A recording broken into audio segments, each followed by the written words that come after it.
If you think all pads are exactly the same, think again.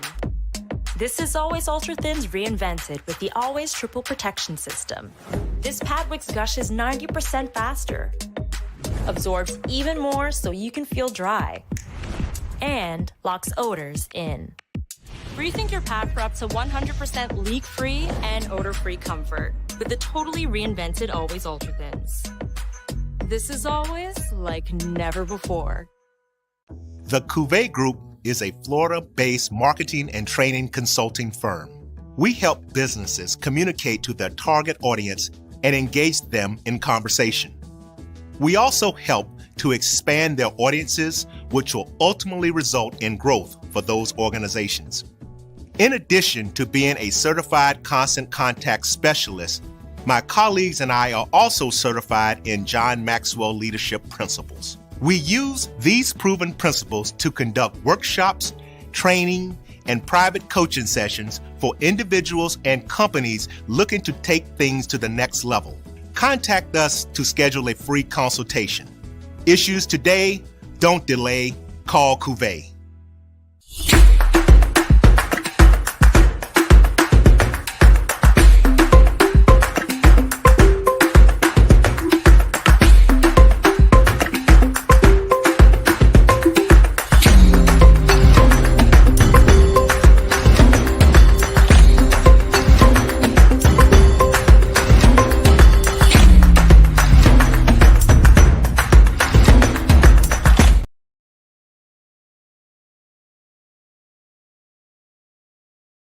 We're back. It's time for the 2024 Urban NerdCon. Join us in Atlanta, Georgia, April 26th through the 28th at the Cortland Grand Hotel. Special guests include the Sci-Fi Sisters, Underworld creator Kevin Grievous, from Nickelodeon, Giovanni Samuels, the Science Machine Michael Green, from Spaceballs and Star Trek Voyager Tim Russ, and from the Fairly Odd Parents Gary L. Gray.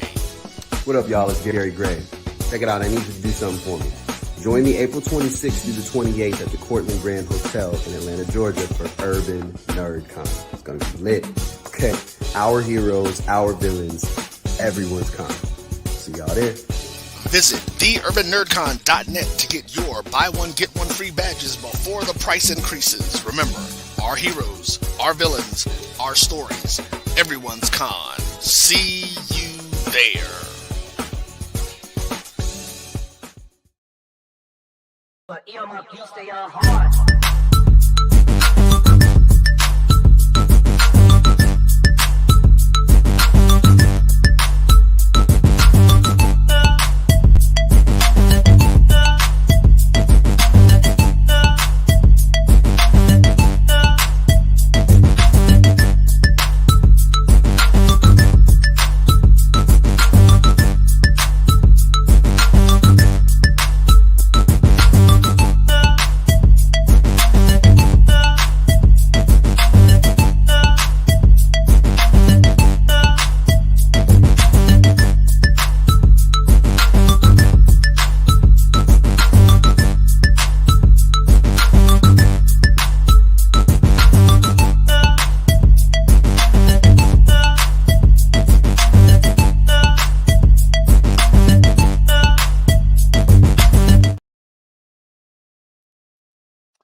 Hello, mic check. 1 2 1 2 1 2. Drew. Had to make my grand entrance, man. Had to make my grand entrance. I hear you. Good evening. Good evening. Hello. Welcome to another live episode of the BCSN SportsWrap. Bryan Fulford, A.D. Drew here on another beautiful Sunday evening, live and direct. Drew, how you doing tonight? You all situated? South Carolina won. I'm doing great, man. Yeah. Congratulations to the South Carolina. Yeah, University of South Carolina Gamecocks, undefeated, perfect season, 37-0. I believe. Let's see, that's the 10th. Is that the fourth title in the last 5 years, or third? 3 and 4. It's 3 and 4. LSU broke it up last year, and Iowa defeated South Carolina State in the semifinals. So I believe that is 3-5, and it is the 10th undefeated season in women's NCAA basketball history. That's amazing when you say that, because the last pop quiz. Do you know the last team in last year that the men's Division I team went undefeated? 1976 Indiana Pacers, coached by Bob Knight. Not the Pacers. Not Pacers. Indiana Hoosiers, coached by Bob Knight. Subliminal message. I'm looking at the Pacers on your shirt. Quinn Buckner was the guard on that team. Who was the big? Kent Benson. Kent Benson. I knew it was somebody Benson. I couldn't remember the first name. Yeah. And so that's crazy. 1976. So I mean, I don't know. I'm trying to roughly figure out the math. I'm trying to look at my last team that went into 48 years. Damn, Brian. Yeah. Shut up. You just ate. Well, look, the fact that I was alive the last time that happened. But anyway, but see, you mentioned the 10 though, right? The 10 undefeated women's teams. That's probably 10 over just the last 40 years, or maybe 30 years. Well, you got to think about it. NCAA didn't even sanction women's basketball until 81, 82, somewhere up in there. Those first USC teams with Cheryl Miller and the McGee twins and Jackie Joyner on those teams. Those were the first set of teams that competed for an NCAA title. And pop quiz. Yeah. Who's the only HBCU to ever play for a national championship, men's or women's? That would be Cheney University, led by Vivian Stringer. Yes. And that was either the first or the second year that they sanctioned the sport as an NCAA sport. Right. So let me see. 3, 4, 5, 6, 7, 8. Okay, so here are the very first. So you mentioned South Carolina State, right? South Carolina. I'm sorry, yeah, South Carolina. The first undefeated team was in 1986. That was the 85-86 Texas Longhorns, who went 34-0, right? Mm-hmm. Then you had a string of the Tennessee. You see, had a string, and then UConn had a string. Did Tennessee have a string? No, I don't think Tennessee did have a string. I think Tennessee. So UConn is the one that's had. Let me see. By this count, 1, 2, 3, 4. They've had 5 teams go undefeated. Tennessee had a team 97-98. That was Shamika Holdsclaw and Tamika Catchings. That was 97 and 98, or the 97-98 year. Yeah. Okay. Just trying to keep count with you. Right. And then you had the UConn teams. It seemed like they had 2 perfect seasons in the 08-09 team and the 09-10 team. Those teams back-to-back perfect seasons. Wait, and let's back up. Rebecca Lobo in the 90s was she the starter of that UConn string? That was the first UConn undefeated team, 94-95.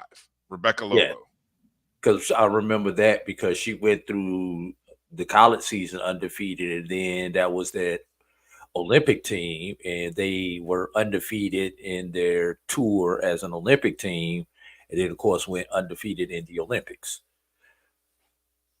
Right. Okay. Right. At the WNBA. Right. For like 3 years. Baylor, Kim Mulkey and Baylor had a team go 40-0 back in 2011, 2012. That was Brittany Griner and Odyssey Sims. Then you had Brittany Griner. It's been that long since Brittany Griner's been in college. It's been that long. Yeah, 2011, 2012. Wow. Mm-hmm. Then you had the run of Breonna Stewart teams where she went 13-14. That was the 2013-14 season where they went 40-0. Then 2 years later, and I think her senior year, they actually won. Now that, she's the only one that has won 4. She's won 4 consecutive titles, but only 2 of those seasons were unbeaten. Oh, boo-hoo. Right. And then, so let me see. I think that's the 9. And then you just said South Carolina then. So none of the previous South Carolina teams were undefeated. Last year, of course, they went to the Final Four undefeated and lost to Iowa. Right. And if you go back and look at that, then you look at that, does it have who the losers were? And I'm going to want to bring up one particular year. I think it was 2014, if I remember it correct, when UConn defeated Notre Dame. Was that 14 or 16? It doesn't say who they defeated in the 2014 season. It just mentions the team. And I'm gonna tell you why. It doesn't tell me who. Right. Because that season, I believe it was the 2014 season, we were guaranteed to have an undefeated team because Notre Dame and UConn both came into the national championship game undefeated.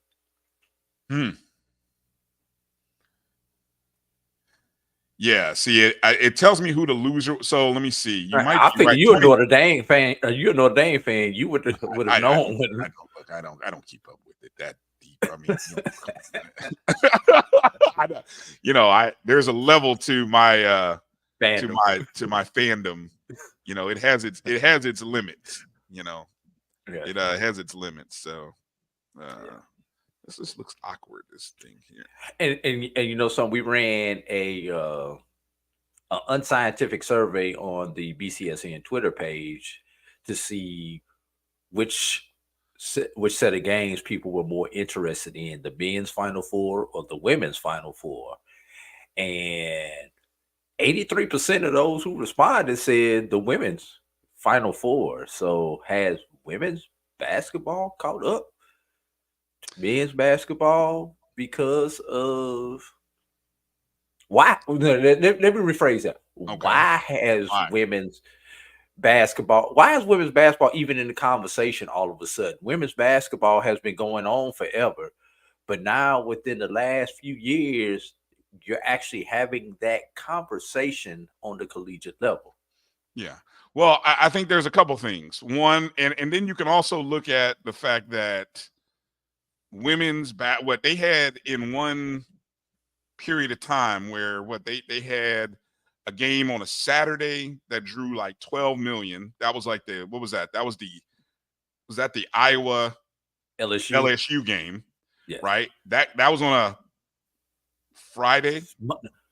No, that was it was a Sweet 16 Monday. game. It was a Sweet 16 game. No, that was a Final 8. Iowa LSU was Final 8. That was the early Monday game. Okay, but then there was the LSU. No, then there was the UConn Connecticut game, which outdrew that the following UConn week. Is Connecticut. I'm sorry. Let me get it right. Iowa UConn. Yeah. That drew 14 million. So they went from 12 million to 14 million eyes, right? And so, then, what they went to, the question is, what was this game going to draw? You know what I'm saying? So this championship game, which, Sunday afternoon, all by itself, only competition was what? The HBCU All-Star game and baseball games, maybe. UFL, yeah. So no. A matter of fact, I don't think the UFL is on right now. I think the UFL comes on this evening. I have to look at it. They did have a game today. I think they had an early game. Yeah, but they play 2 games per day. I don't think the second game competed. Yeah. Here's my thought. Okay, I know Chuck Hunt says marketing. I saw Kate Johnson in there talking about the Great White Hope. If any of you follow Roy Wood a great a comedic, one of the funny guys who does he's part of the Daily Show, but he's a comedian. Anyone knows Roy Wood Jr. I just saw on Instagram he did a very funny skit about about America being a lot safer when there is a star white athlete having success. So I'll just I'll just let the joke go from there. But if any of you follow Roy Wood on Instagram, it's very funny. Go go check that out. But he had a couple of great parallels to that. But here's what I think.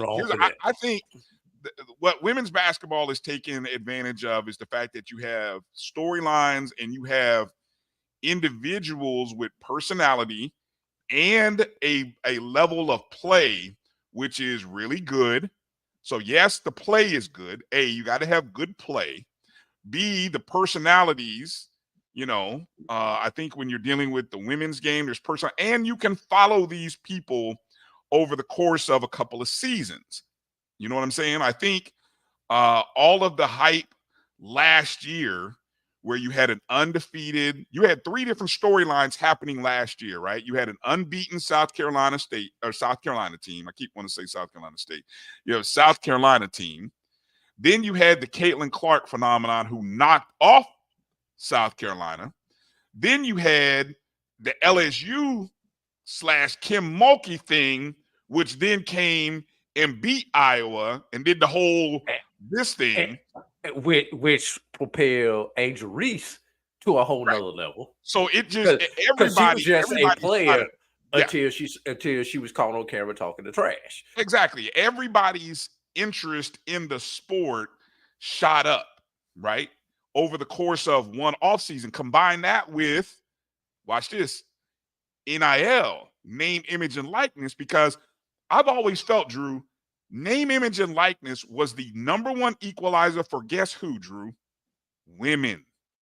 Why? Because who are used, television is a visual medium. And when you have attractive women in commercials, whatever it may be, or magazine ads, or, whatever, right? It draws people. And so we don't have to wait for the Playboy issue. What did you say? I say we don't have to wait for the Playboy issue. Yes, thank God. Yeah. You don't have to do that. Why? Because guess what? Everybody's got Instagram. We can run to Instagram and see everybody in swimsuits and models and do all this stuff, right? So combining all of those things, it appeals to the visual side of things. Now we see what these people look like outside of their uniforms, and we're like, oh, she's interesting looking. She's cute. She has a story. And she has a story. And then you max it up with, oh, she can play basketball. She's got some game. She's got some personality, swagger. And then you add in all these other, whether it be social stories or all these other things going on. And it draws people in. It is a marketer's dream. So yes, the NIL valuations of all of these girls, ladies, they skyrocket up, And so while we may look at the salaries for them playing pro sports professionally, and people say, "Oh, it's low," which is less than what they get on the NILs a lot of time. But isn't that in a lot of places? I mean, there are other industries there are other sports industries that you make more marketing yourself than you do actually playing. I mean, I know we don't think about it. Look at football for non-quarterbacks, right? A lot of guys have made more money in their post-playing career, right, because of marketing and things of that nature, than they did doing what? Playing the actual game. Right. There are a lot of names. So I think and plus the storyline, it's much like the 90s, Drew. We could follow, like Georgetown, we could follow for 3 seasons, and we knew the players. Look at, you've got, yes, there's a little bit of the transfer portal thing going on there, but I think you've been able to follow the women's basketball players over the course of 2 seasons. Now, I'll say this, going forward, because you lose these big names from the last 2 years. Angel Reese gone, Caitlin Clark gone, The girl from USC, Cardosa, gone. The girl from Stanford, gone. UConn, the girl Paige Buckets, gone. Bukers, I think is her name, gone. The fact that I know all these names, Drew, what does that tell you? We still got Juju. Okay, there you go. Now the question is, who's gonna come in along with Juju? There's Juju's next, and there's gonna be some other girls who are gonna jump in there. Flaugier from LSU, she might be next. Who knows? But some great analogies in here. You guys in the chat are doing a great job. You guys are putting together some interesting thoughts here about what is going to sell and what isn't going to sell. And yes, I've always said, somebody mentioned the Catholics versus convicts.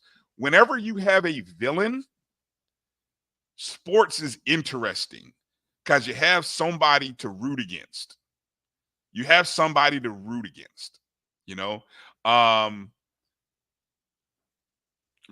if Doc said, name me 10 women players that you watch? Yeah, but I don't know about watching. Me knowing their names makes me want to watch. The fact that I just named 5 and then you threw in Juju, and I threw in Flaugier, I'm already at 7. I know 7 names. And then if I go to the HBCU level, I got a few names there, which God bless. Too bad those young ladies don't get seen on TV.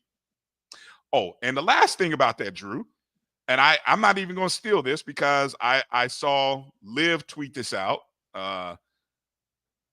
It's amazing how the popularity of a sport can grow when you can easily access it. Hello? Hello? When you can easily watch it and go to find it and see it without having to jump behind paywalls and figure out what YouTube or what website it's on, but I'm talking go to a centralized location and watch games, makes it kind of easier to follow along with a sport. Yeah. Now, I can't even speak to the pro level. I think EA said something there. Watch what happens when all the white girls go to the WNBA, tougher league and majority black, totally forgotten about.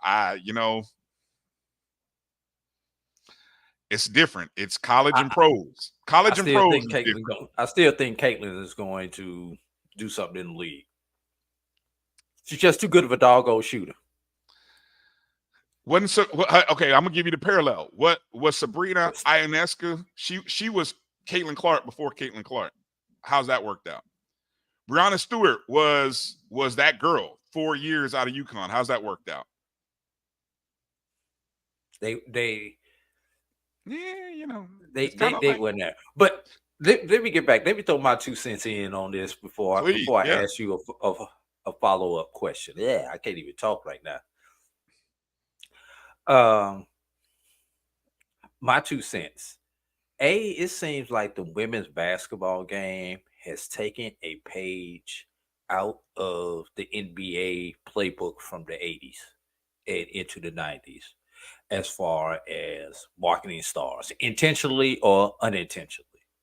But the same way that Larry Bird, Dr. J, Magic Johnson, going on over to Michael Jordan, Dominique Wilkins, and all these other stars were marketed from the 80s, Isaiah Thomas, 80s into the 90s.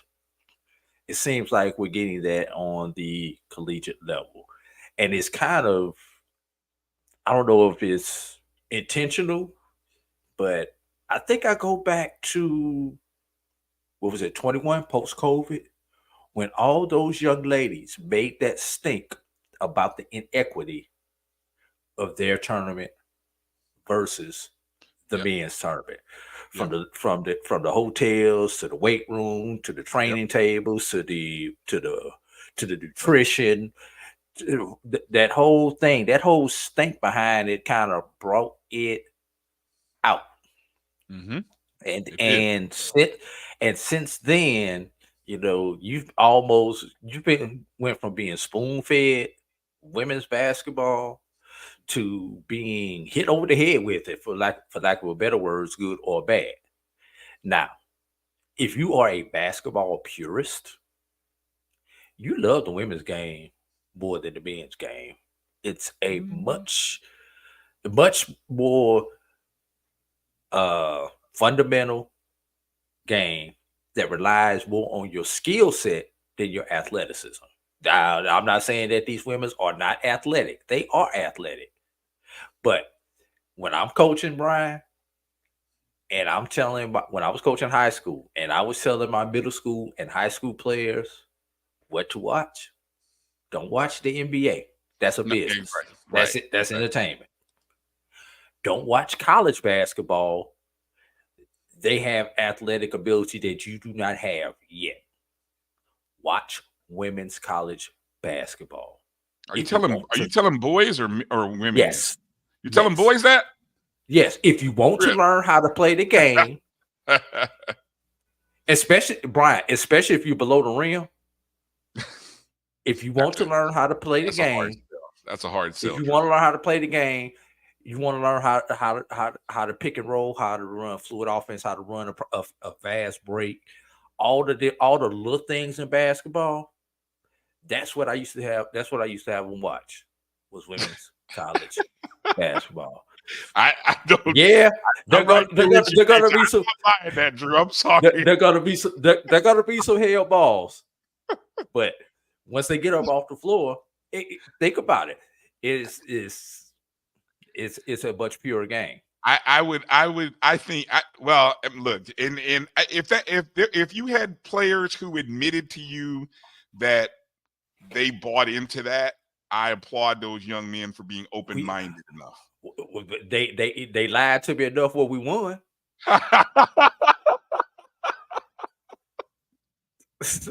So whether they bought into it or not, they lied to me enough, and we were winners. Look, I would like at the high school level, I tell kids to watch college because it is close because of the fact that they run stuff in college. They run sets. They run the athleticism. Yeah, is what you should be. I think when you're at the high school level, you should be striving for the next level. It's hard to look 2 levels up. I think it's hard to look a gender across. I think it is because at the end of the day, no matter, especially when you're dealing with high school boys, you're telling them to look at women. You're like, hey, look at these women, and you're looking, hey, look at they're great basketball players. And Brian, that was the sale to get them to watch it. Okay, 8 out of 10 probably looked at you like you were crazy. I mean, you might have sold that to a couple of guys, I'm sure, but I'm sure 8 out of 10 of them were looking at you like, what is Coach Drew? I'm not looking at no damn women's game. I don't even know what channel to find a women's game on. Yeah, but here's a follow-up question I wanted to ask you, Brian. Yeah, what we've seen at the power level for the big boys, is there anything that we can take away from that and translate it down to the HBCU level? Think about that. We overdue for a break. Let everybody comment. Rephrase the question again. Some of the things that we've seen in the last couple of years, the marketing success, men and women's, of the women's game. Okay. Specifically, how the women's game has grown over the last couple of years, especially in the SWAC, where you're talking about separating men and women one night per week. Is there anything that we have seen over these last couple of years that we can translate down to our HBCUs? Let's let people comment on that while we go to break. All right.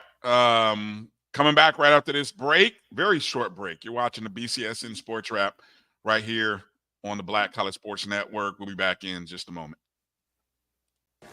Supermarket sushi, really? No. Wait, Troy, you work here? I'm never not working. Like Head & Shoulders Scalp Shield technology, up to 100% dandruff protection, even between washes. Never not working, huh? Oh, Troy, you're such a good teacher. Yeah, I know. Never not working. Never not working. Never, ever not working. Are you serious? Never not working. Dandruff protection that's never not working. Head & Shoulders Scalp Shield technology. It's never too early to plant the seed, to share the tradition, and instill a sense of pride in your HBCU with your little ones. HBCU Pride and Joy Children's Boutique helps you share your school spirit with a wide selection of adorable kids apparel and accessories officially licensed from your favorite HBCU. Visit hbcupridejoy.com and follow us on all social media at HBCU Pride Joy on Facebook and Twitter. This is Brian Fulford. A.D. Drew and I are co-hosts of the BCSN SportsWrap. We talk about all things related to HBCU athletics. From the games, teams, coaches, and fan interest stories, we cover it all. You can find our shows on Facebook at BCSN SportsWrap, YouTube at MyJBN Online, and everywhere you listen to podcasts like Anchor, Spotify, Google, and Apple Podcasts. You can also find the show on the Jericho Broadcast Network's app. Make sure to download. We look forward to you joining the conversation and being a part of the show. You're looking for the latest information on Southern University sports, the Southwestern Athletic Conference, and HBCU athletics. There's only one place to go. Tune in to the Carlos Brown Show, exclusively on the Black College Sports Network.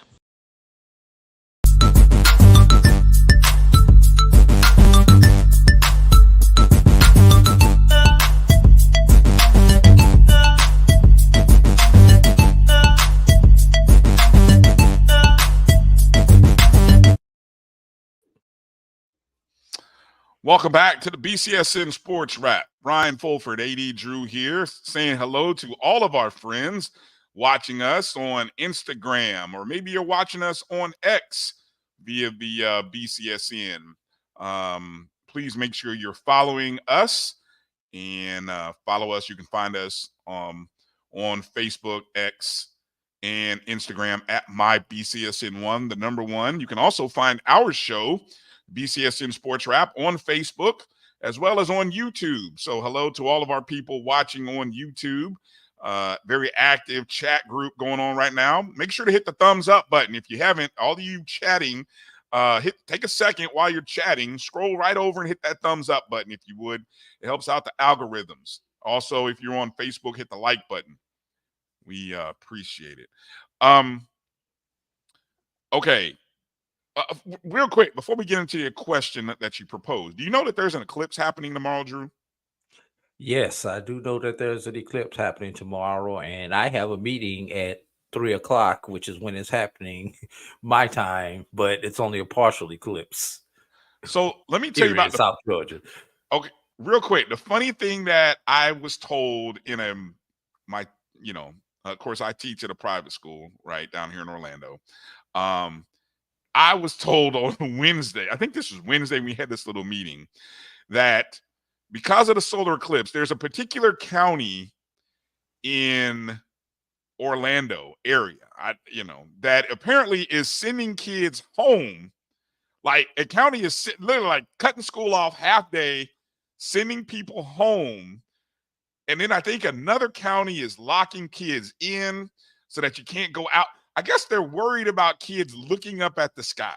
It's just like they're literally instead of training or teaching these kids, hey, put on some apparently almost what looks like some movie or 3D type glasses, or making the little thing and holding it down.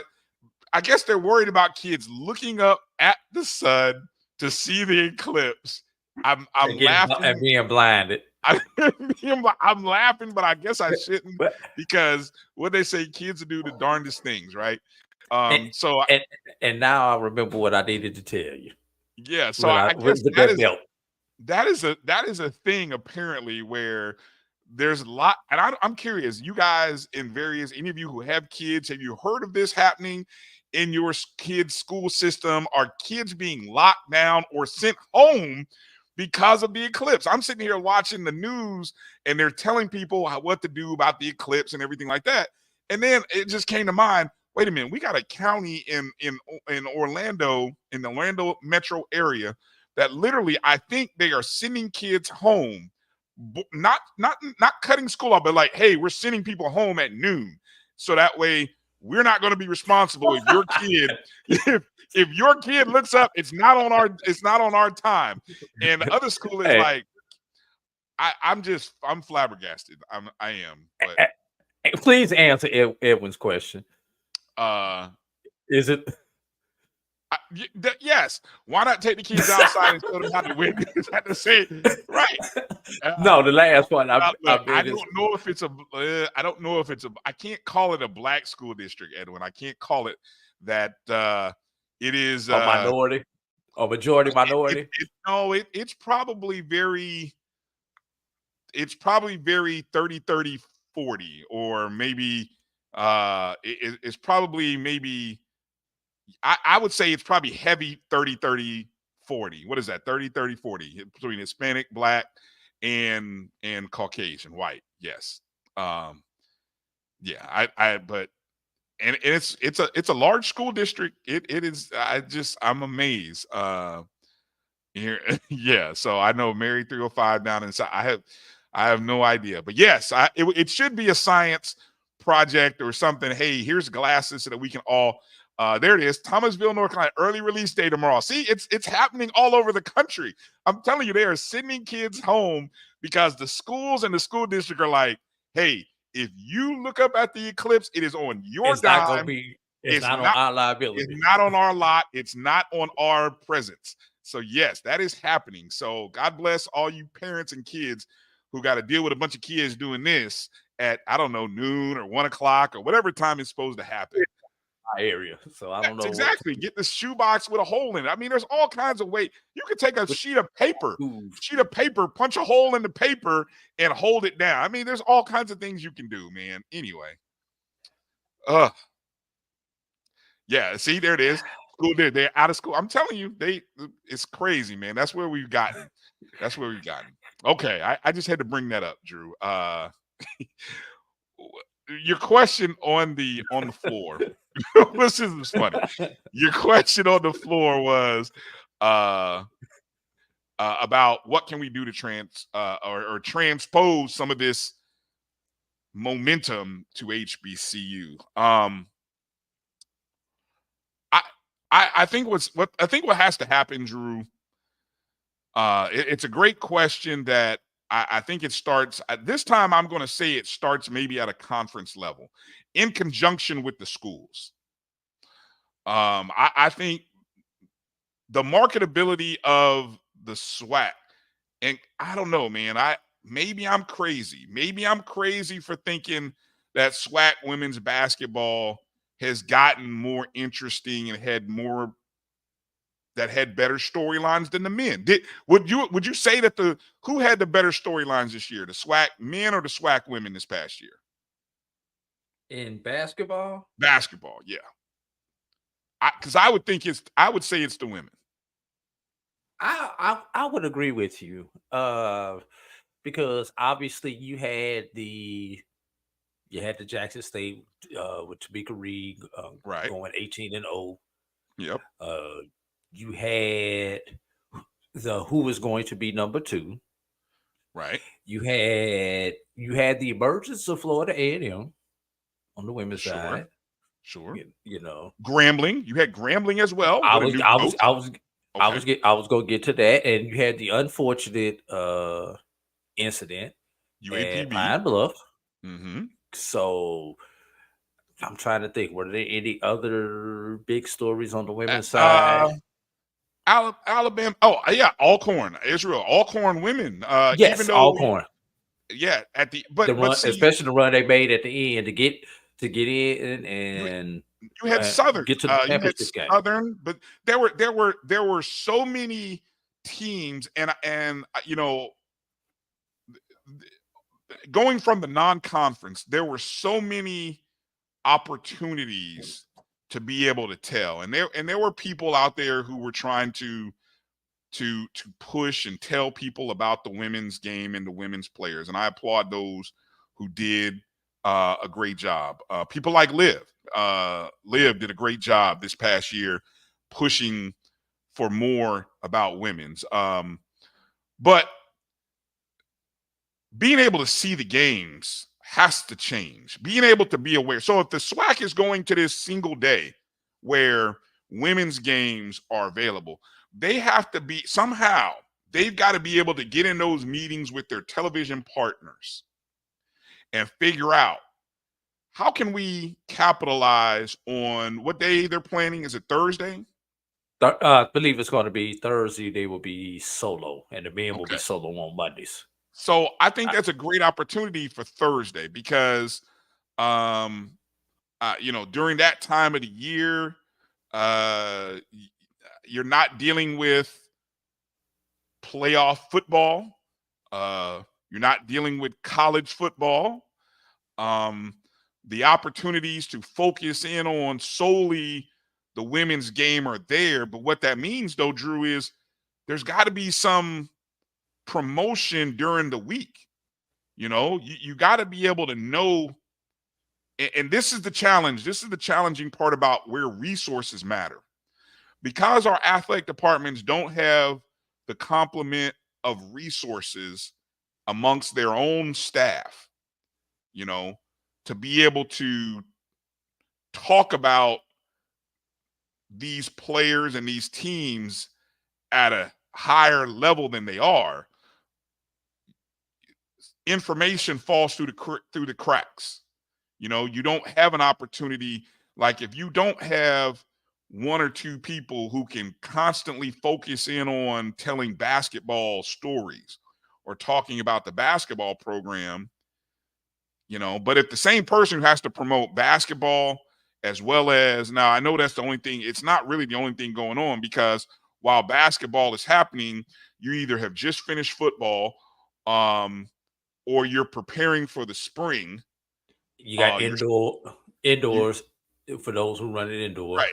It's just there's a lot. You can't ask 5 people, or 2 people to do this. It really is hard. And so unless you have an outside entity that's doing this, it gets really challenging. And so, but I think you can start, though, if you can find a way to partner up or get the schools and your television partners, whomever they are, to say, hey, look, we got to take advantage of what's coming on these Thursdays. How can we set up game times that work with the audience, that can draw in eyes? And then 2, how can we make these games available for people to watch? Because I do think if you're able to watch these games on a Thursday, it might draw people to the games on Saturdays when you have double headers. And then for the men, I guess your Saturday games could really be your draw for Monday. I think men's games are going to draw regardless. I think, that's just the nature of basketball at the collegiate level. But for the women's game, I think visibility has to happen. Better visibility. But, you got to sort through all the transfer portal. I mean, there's a lot of kids in the transfer portal. So God knows where, I don't know whose roster is who, so once all that settles out, sometime in late April, maybe early May, we'll know where everyone is. Man, it'd be July before we know all that. Yeah, exactly. June and July. So yeah. So, there it is. That's it. Because unfortunately, just like Division IIs and NAIAs pick up their players late, because our conferences are considered lower Division I conferences, we're also going to pick up our players later on in the game. Yeah. The only ones that we're going to pick up early is that 1 or 2 that may be coming up from the Division II to the Division I level, or from NAIA to Division I. But a lot of the D1 transfers, we're going to wind up picking them up in June and July as their offers from what they thought were going to be from the Big Ten and the SEC schools dry up. Then those players, unfortunately, will start looking our way. But I say unfortunately, but fortunate for us because we get to make them stars at our level in our conference. To answer Edwin's question, and then you'll see Doc's there, which I think is good too. But I think ADs and SIDs, I think they do embrace going on to various platforms. I do think that. I don't know if everybody has their own coaches show, to be honest. Like, I'm aware that I know Florida A&M has their coaches show. I know Alcorn has their coaches show. You guys tell me, our other programs, does Jackson State, does Tamika Reed have a coaches show? Does UAPB, did Grambling have a coaches show?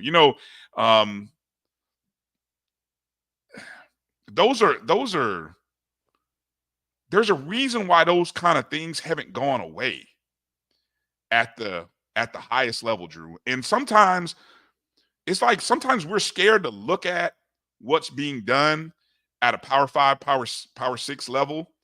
And sometimes finding a way to emulate that at your own scale and level can breed success because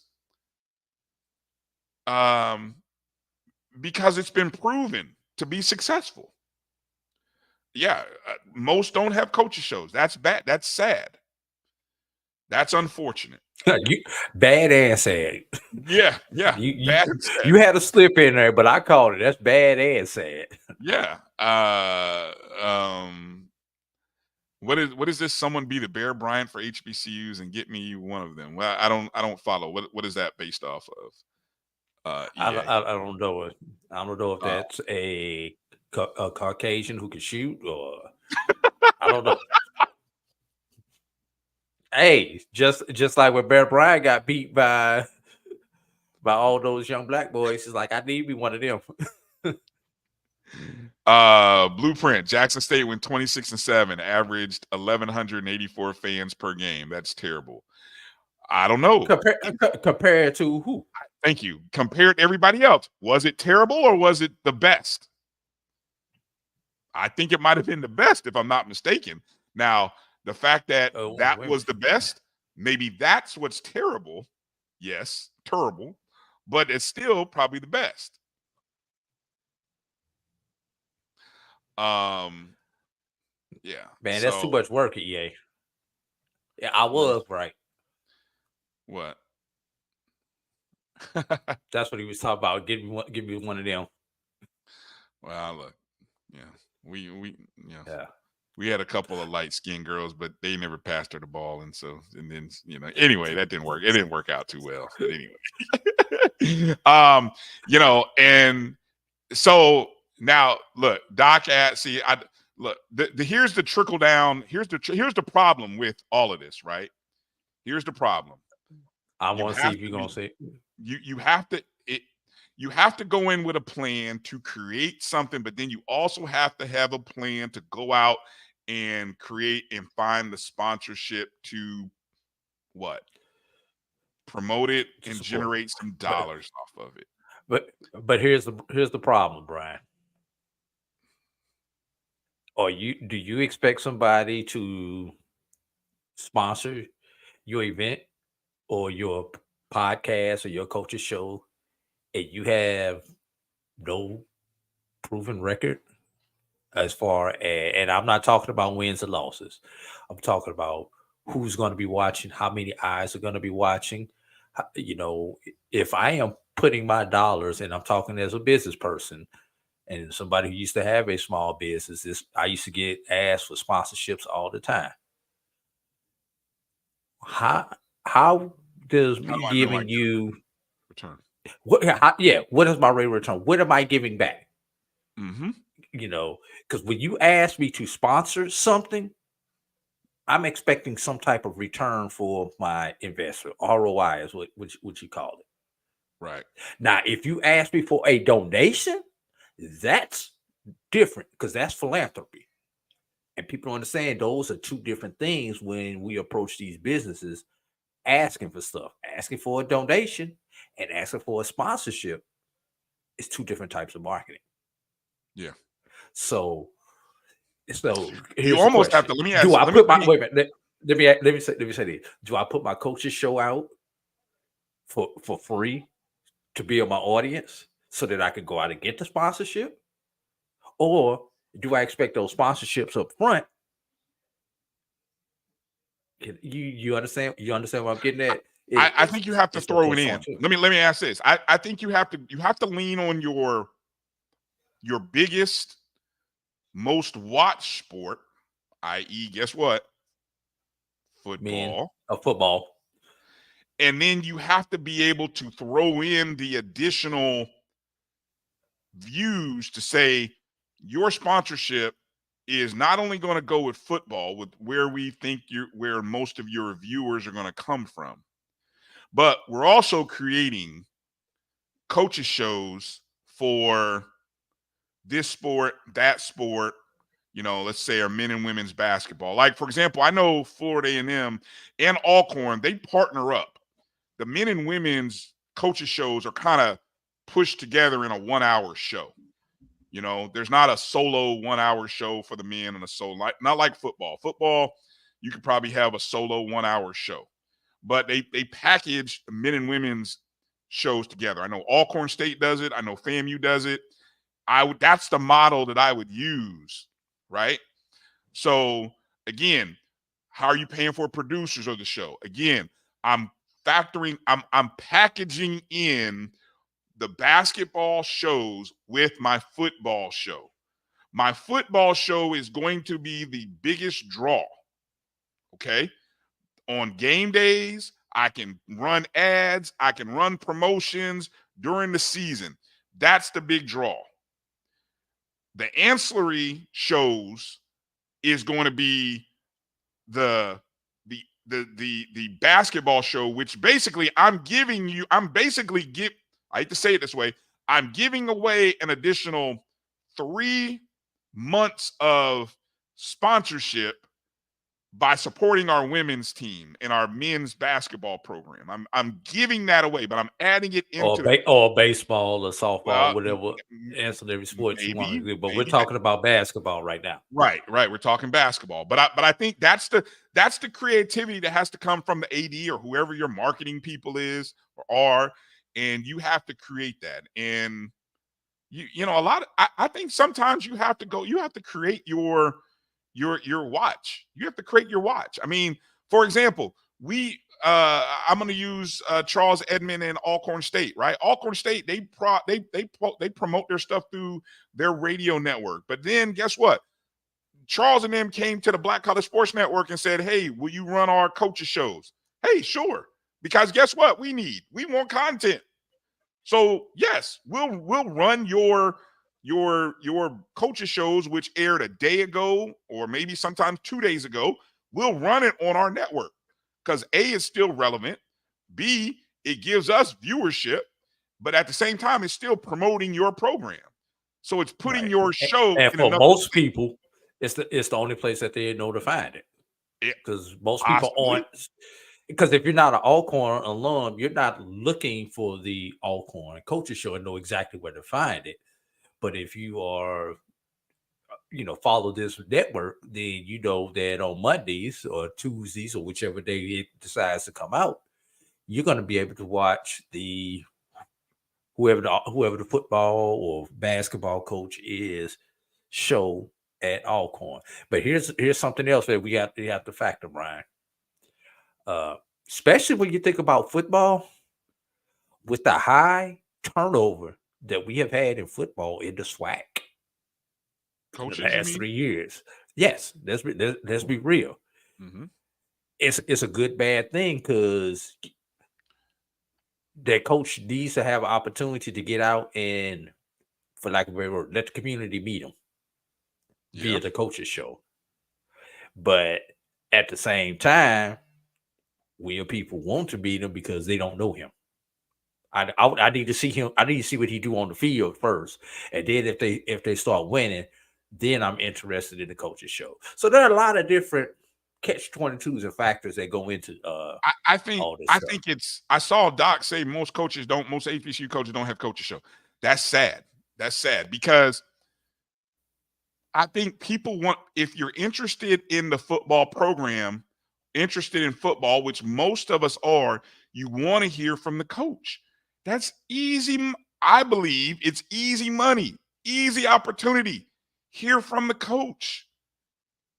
You got the coach there. Hear from him. If you have a radio broadcast team, find the radio broadcast team. Those guys should be doing the coaches show. That's easy synergy. Now, and again, if your athletic department is not doing it, shame on the AD for not doing it. Shame on them. That's it is an opportunity that's being missed. It's an opportunity.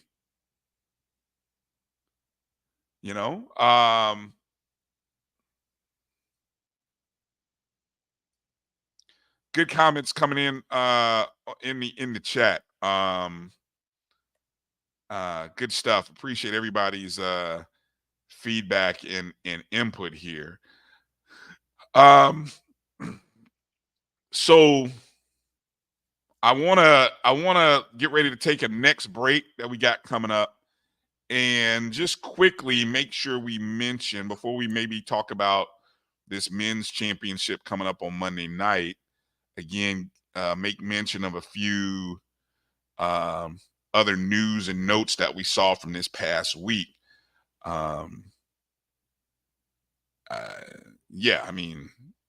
There's again a lot of different things. I'm gonna give you a second, Drew, to kind of catch up on the chat scroll there.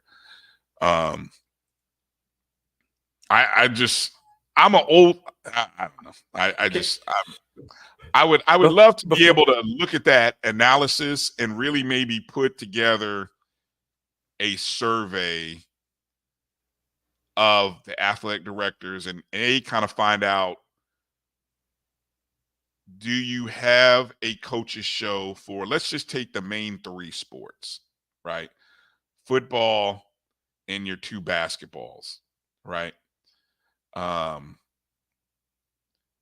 curious. Does anybody does any schools do a baseball show? I don't know if baseball. I don't know if college baseball has that kind of popularity, where you listen to the or you want to hear from the coaches. I don't know. I don't know if that happens even at the highest level. But anyway, but I think there needs to be, it'd be good to be able to put that kind of survey out to athletic directors or even the SIDs, because I think that really is the group that you got to target with this idea and say, do you have the following because guess who has to do that coordinating? The SID, right? so boy, look, I know. Yeah, we can talk to the AD all day. But guess what? He's gonna say, well, I don't know. Let me go talk to my SID. And then the SID is like, oh yeah, well, yeah, where am I gonna get the I'm talking to one. Where am I gonna get the resources to be able to do this? How am I gonna manage this? What time?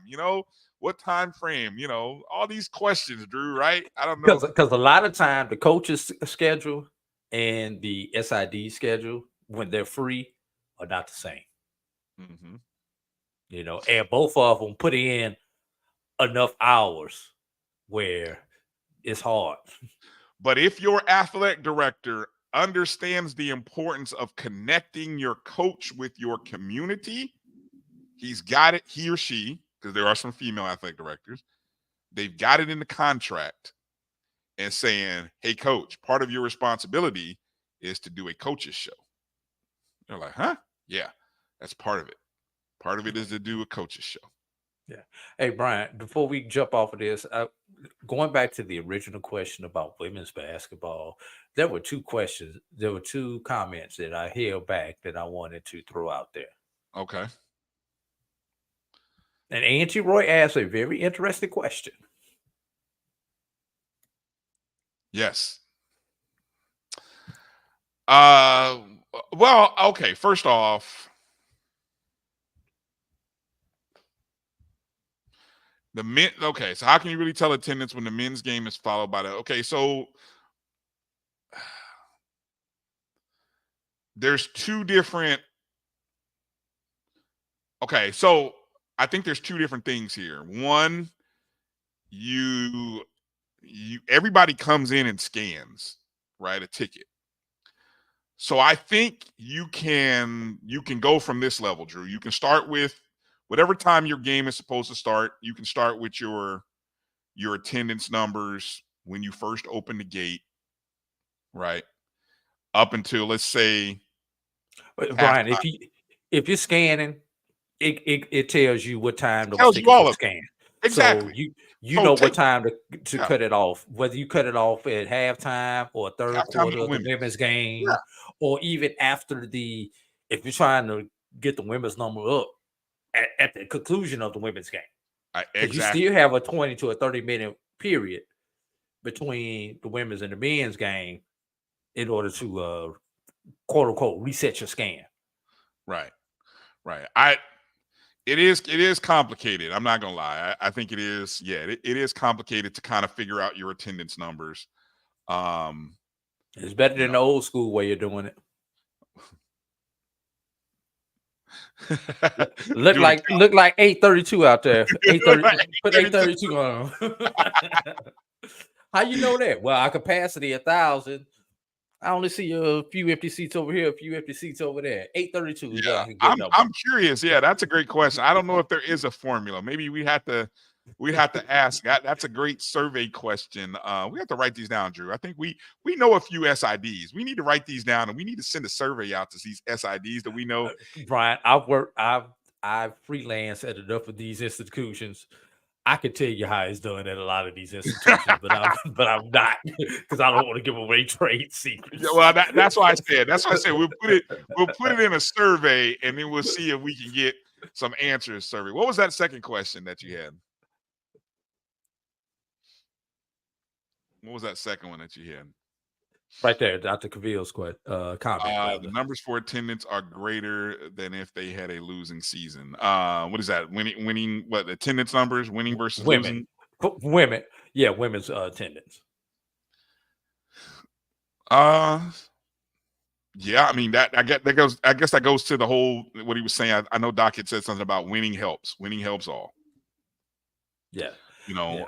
Definitely, Brian. Definitely. I am gonna say one thing about when they do break these games away, and I think this is going to help organically. That getting away from the 5:30 start time is going to naturally help attendance in most areas. Assuming that they get away from it. You're assuming that they get away from I'm assuming they get away. But on those solo games, you've got to get away from that 5:30 start time. Even 6 o'clock, that 30 minutes makes a difference. To me, it makes sense to get away from that. To me, it makes sense to start these games at 6 or 7 6 at the earliest. 7 at the latest. Somewhere between 6 and 7 o'clock. Right. On a single game. Whatever that local time is. 6 or 7. Right. And if you're in a metro area like a Houston or maybe a Jackson, or heck, even in a medium-sized city like a Tallahassee, 6 o'clock may be too early in those type cities just because of traffic. Yeah. 6:30 even would be, yes, reasonable, I think. 6:30. Yes. But like I say, somewhere between 6 o'clock and 7 o'clock, depending on your local. Not in a smaller community like Itabena, 6 o'clock may be perfect. Yeah. Southern, you may be looking at a 7 o'clock start because of the traffic. PV, Texas Southern, 7 o'clock start. So I hope that they factor those in and don't just want to get the game over with. And these teams just get them back on the road. But we do know that if there is a game of the week on somebody's network or streaming platform, that's going to dictate starting times on certain days. But we're talking about just the general game when you are in control of your stream. Yeah.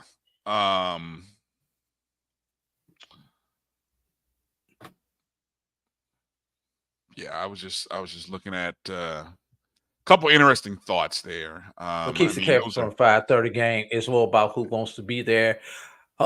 Hey, Edwin, I'm gonna tell you two things. At 5:30, the calf is still open on most campuses. That was my first thought. That was my first thought too. At 5:30, the cafeteria is still open, and because the cafeteria probably closes at 6:30, 7. I feel like I remember the cafeteria, and I don't know. I'm trying to recall. It's decades ago, so I shouldn't even apply this. But I always felt like the calf closed at like 6:30, maybe, like it opened at 5 and it was closed. 4 to 6, 4 to 6, 5 to 7, something along those lines. Hey, we were eating like 4:30, 6:30. Hey, we were eating like senior citizens. 4:30, 6:30, something like that. Hey, they expect you. They expect you not to eat again until 8 o'clock in the morning. You lost your mind.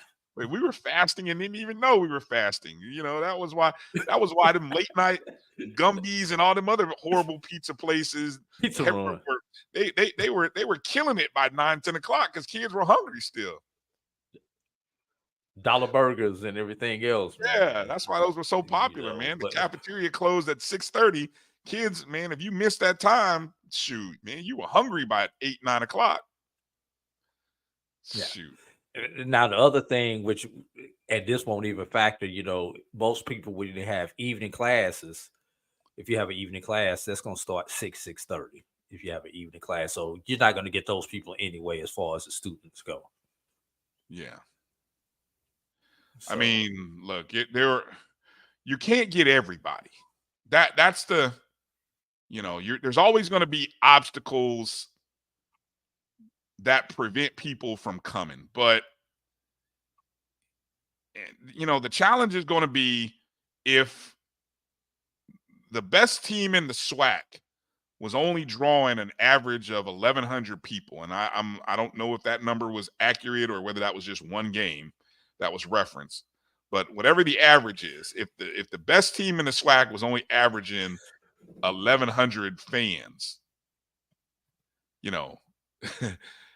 I think at some point, right, you gotta blanket your coverage and say, 1,100 is actually good. I mean, especially if you have a good fan base. You remember that, Tamara, right? At Gumby's, boy.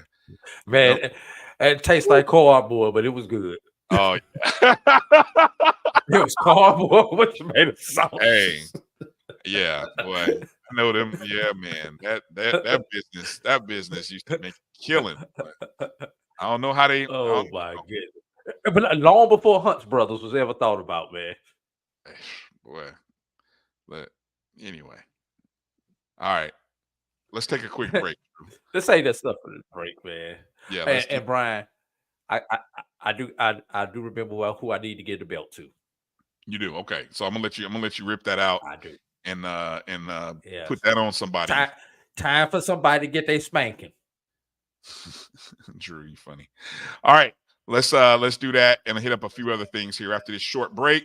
Real short break. You're watching the BCSN Sports Wrap right here on the Black College Sports Network. We'll be back in just a moment. The Cuvée Group is a Florida-based marketing and training consulting firm. We help businesses communicate to their target audience and engage them in conversation. We also help to expand their audiences, which will ultimately result in growth for those organizations. In addition to being a certified constant contact specialist, my colleagues and I are also certified in John Maxwell Leadership Principles. We use these proven principles to conduct workshops, training, and private coaching sessions for individuals and companies looking to take things to the next level. Contact us to schedule a free consultation. Issues today, don't delay, call Cuvée. We're back. It's time for the 2024 Urban NerdCon. Join us in Atlanta, Georgia, April 26th through the 28th at the Cortland Grand Hotel. Special guests include Underworld creator Kevin Grievous, Gary Gray from Fairly Odd Parents, from Nickelodeon, Giovanni Samuels, The Science Machine Michael Green, the Sci-Fi Sisters, and from Spaceballs and Star Trek Voyager, Tim Russ. Hi, I'm Tim Russ. Join me April 26th through the 28th at the Cortland Grand Hotel in Atlanta, Georgia for the Urban Nerd Con. Our heroes, our villains, our stories, everyone con. I'll see you there. Live long and prosper. Visit theurbannerdcon.net to get your buy one, get one free badges before the price increases. Remember, our heroes, our villains, our stories, everyone's con. See you there.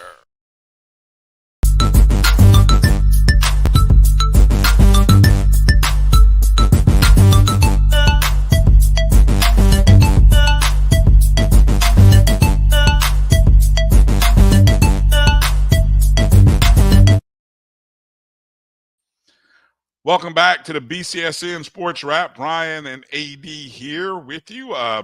Do me a favor, if you would, please hit that thumbs up button or the like button wherever you're watching us at. Hello to all of our people, all of our friends watching us on Instagram or X.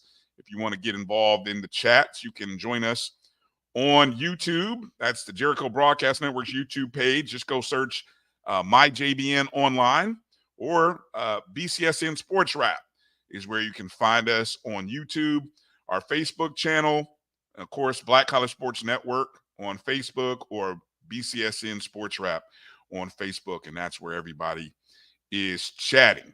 All right, Drew, who gets the belt this week?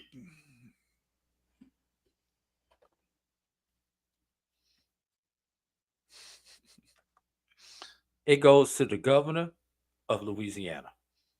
Oh, interesting. Why?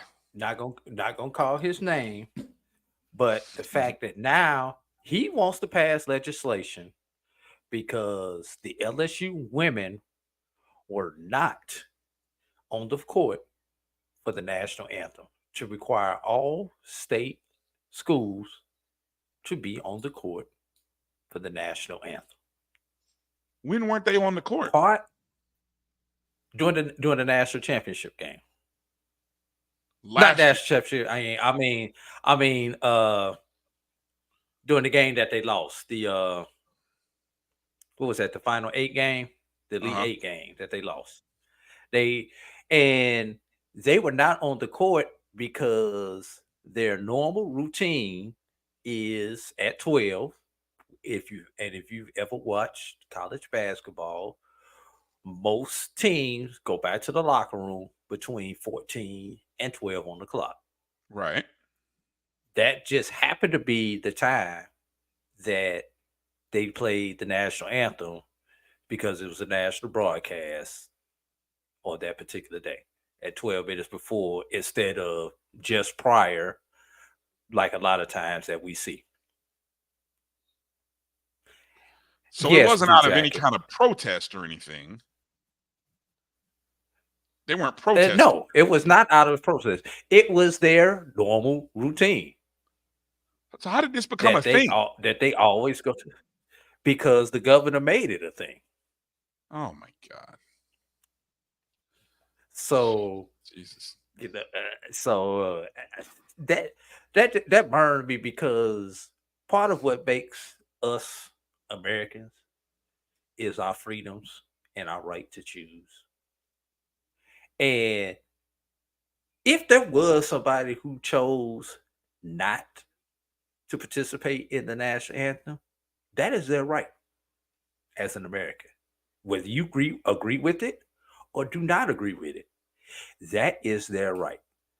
And there are some coaches that I know that intentionally have their teams avoid the national anthem because there may be multiple players on their team, or there just maybe one player on their team who does not want to participate in the national anthem for whatever reason that they have. And in order to protect that player, and protect their team, they remove everyone from that situation. Okay. So, and that's, I think that's a good decision by the coach to just remove the entire team so that one player does not get singled out and everything. And yes, we know this all started in, 2014, 2015 with Colin Kaepernick, and has continued on ever since. And, there are some things like I officiated college basketball for a brief moment in time. Mm-hmm. Our conference supervisor, who was a veteran, said, "Yeah, I'm a veteran, but when you on the court, you do not salute the flag like I did when I was in the military. You stand there with your head over your heart. If you have a problem with standing out there for the national anthem, I have no problem with that. What you ought to do is to grab everyone's jacket and take it back to the officials' locker room just prior to the national anthem if you have a problem with it. We don't want you out on, this is not the time for you to protest, though." And everyone understood that. If you had a problem, that he gave you an out. And this is our procedure on that. But you couldn't stand there with the one knee or anything like that. You would never work again. And everybody has little things like that to respect that person's privacy and their decision and ways in which they can do it. Now, it may be the whole crew going back to the back. And I've seen some of that happen when the officials aren't on the court for the national anthem. But that's their choice. That's why I have a problem with it. So, to the governor of Louisiana,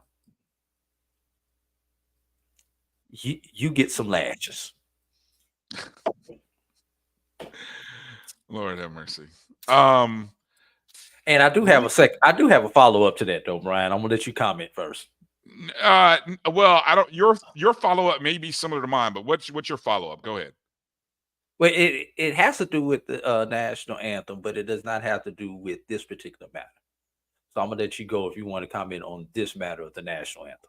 I was more so thinking about the state of Louisiana, because wasn't Louisiana the state also that recently passed a law or agreed to pass a law banning prop betting on college athletes, which anybody who, if you are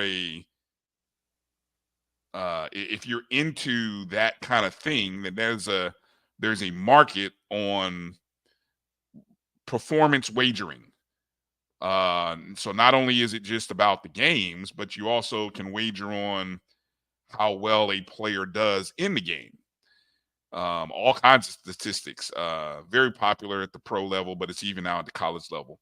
And I think Louisiana was the first state, or is the first state, to pass legislation that prohibits within the state wagering on collegiate player performance, which I guess became a thing in the NBA. There was a story recently, a week or two ago, where apparently an NBA player is believed to have shaded his own personal performance based on the betting, which came in, large amounts of bets came in on him underperforming the numbers. So I don't know which. Anyway, we could do a whole show on the issues of and the evils, or just trying to police things that it's hard to police that kind of stuff. But anyway, what's your other point? What's your other point? Since we are speaking of the national anthem, and this is something that has already burned a hole in me, Brian. And I mentioned this in that chat when we talked about this earlier this week in our chat group.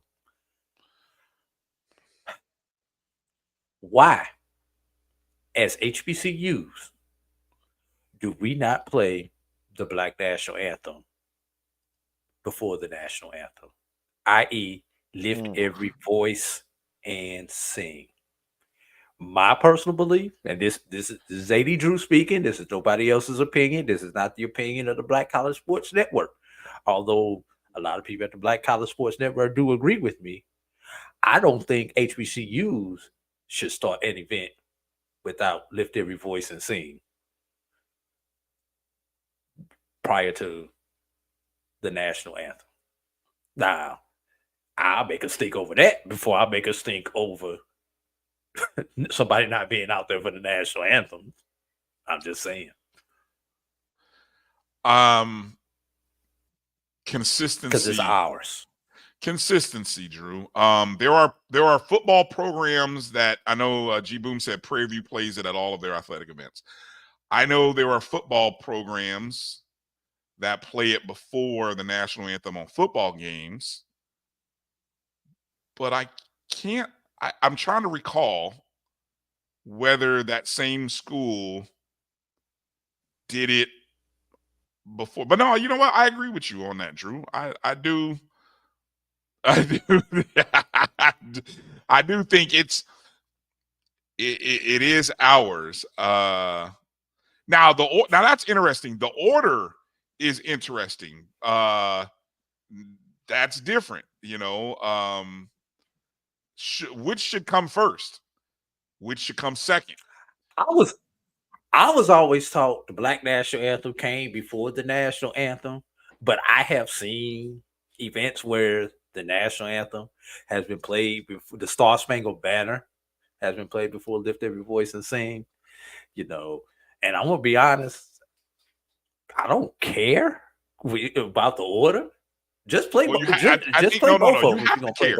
No. You have to care, Drew, because if you care that it's being played, I care. You have to care when it's played. I care. It's very important. Procedure matters. Procedure matters. Edwin asked another question. Which comes first? Oh, I'm sorry. I'm doing the same thing you are. We doing. I got it. You go. You got it. The prayer. Okay. So okay. Let me break this down for you. This is what game day operation. Wait. Can I stop right there? Yeah. And this may get me in trouble. If you're a state school, which 11 of the 12 schools in the SWAC are, should you actually be praying?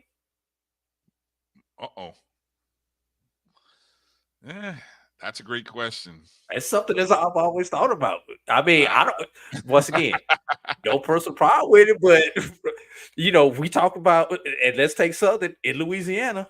We talk about a governor who wants to mandate the national anthem, but then he'll be the first one to say separation of church and state.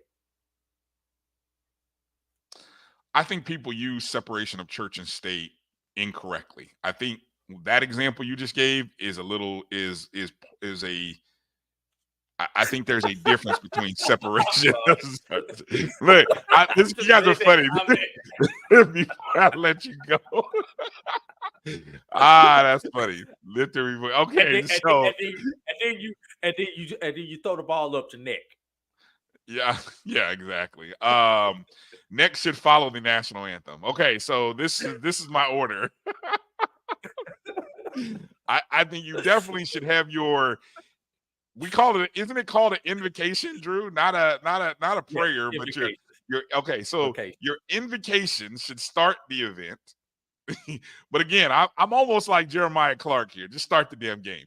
Look, because I've had to do this. You start now. I'm at a Christian school in high school, so we always start with the prayer. You got to start with the prayer. So the invocation should start it. Then I think you go the first verse. Don't go into the second verse. I just the first verse of Lift Every Voice. I don't need the one everybody knows. Go with the one everybody knows. That's a minute and a half, whatever, that everyone can sing. Lift every voice to sing a song.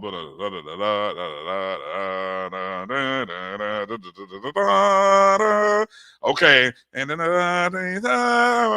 okay. After that's finished, then you go right into the national anthem. Okay, national anthem plays. It's done. Then you go in the neck. Or if you're Bethune-Cookman, you go to, Hale Wildcats or whatever else. Then you go into your fight song. Okay, now, what is it Edwin said? All three. National anthem, victory voice, and prayer. I don't think I hope that's not the order that he was recommending, because the order, again, to me, matters, but that's me. I think because you got everybody to stand. So if I'm standing, let me go ahead and stand. So stand for the prayer. Please remain standing for the singing of Lift Every Voice and Sing, followed by the national anthem. Let people know what they're standing for, just in case somebody's new to the crowd. And then there you go. Okay. I think we've beaten this horse to death. What do you say? How does POC veterans feel about? I think POC veterans have given their life for this country and have sacrificed for this country, and I would imagine most of them probably salute.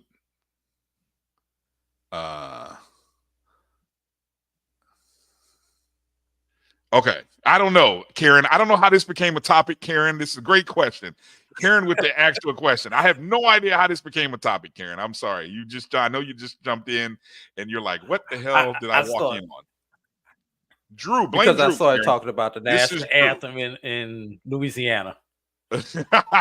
Yes, that's why Drew started this mess. And Jeremiah is the reason why ticket scan is off.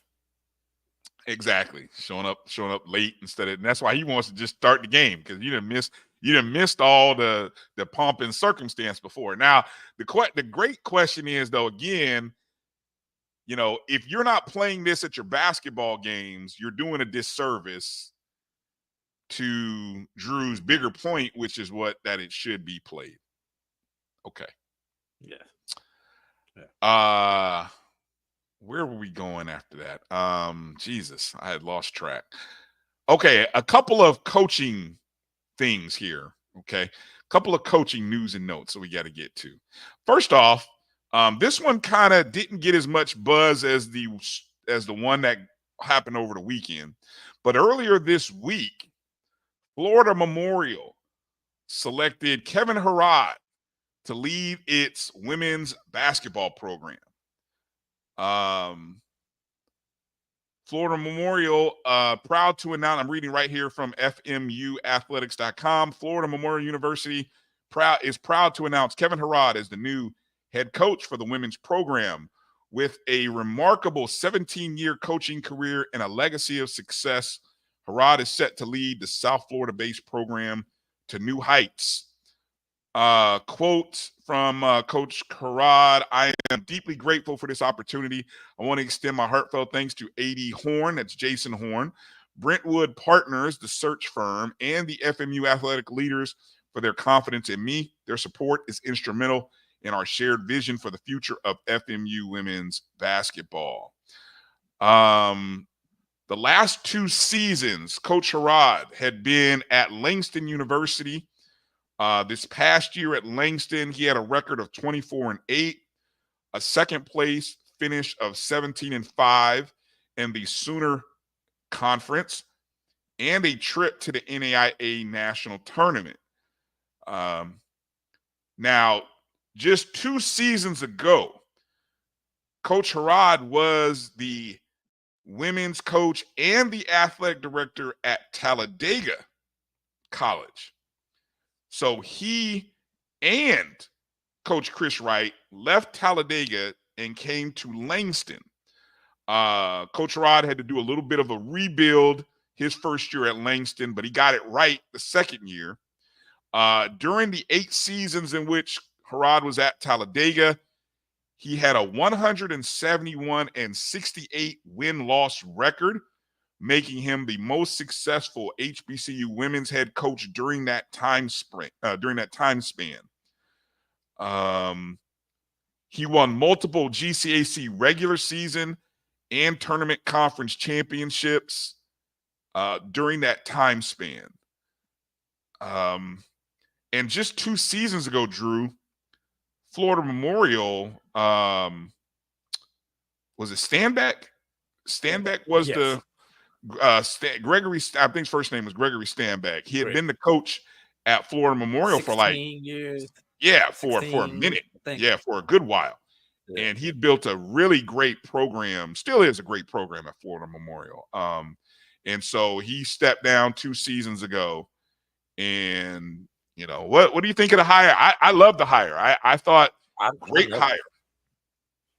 I love it. You know, I love the hire. Obviously, the question when you go from Alabama to Oklahoma to Florida in a basically a 4-year span, what's your recruiting going to be like?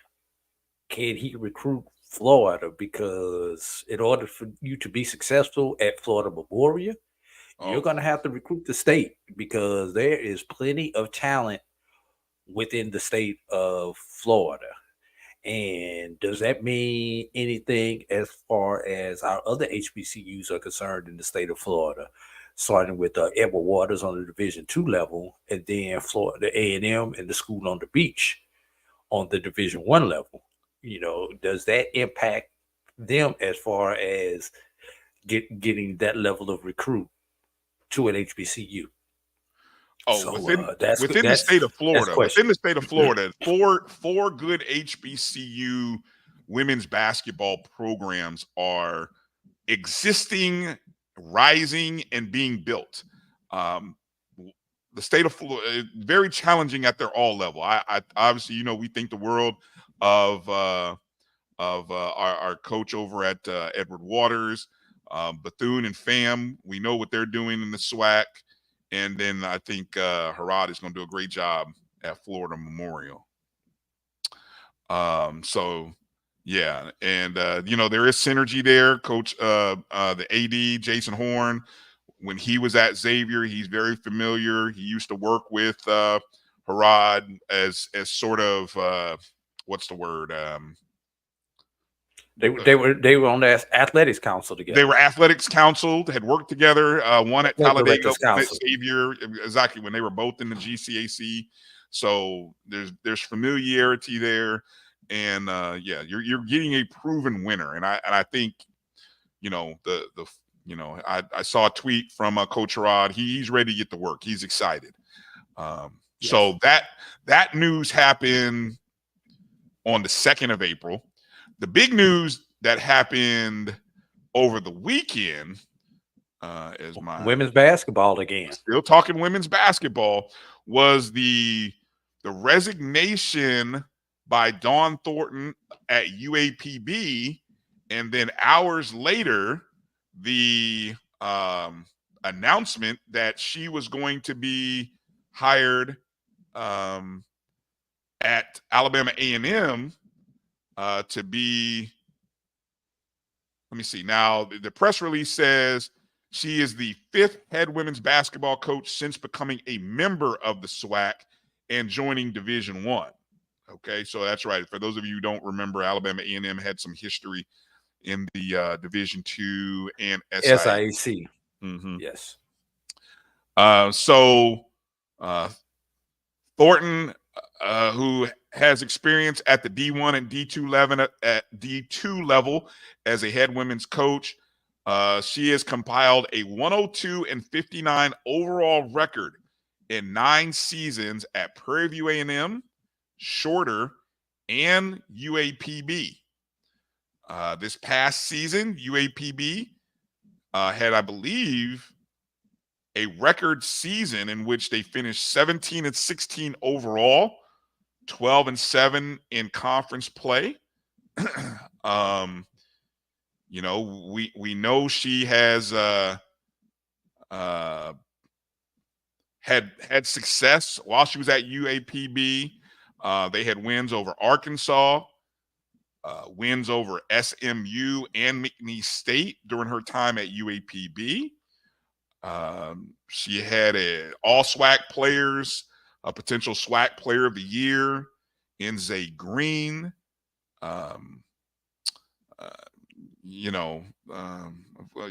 It's a lot. Let me see. I'm looking over here at the time.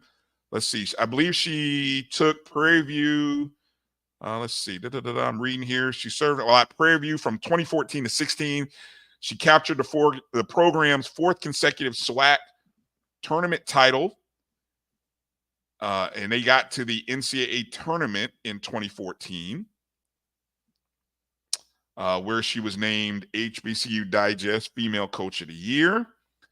At Prairie View, she has won games against Memphis, Houston, Louisiana Tech, Sam Houston State, Nicholls State, Lamar. So being able, and she's had Players of the Year. So in short, being able to win games against mid-majors and at the high level, big time hire for Dr. Paul Bryan. What's your thought on the hire of Thornton to Alabama A&M?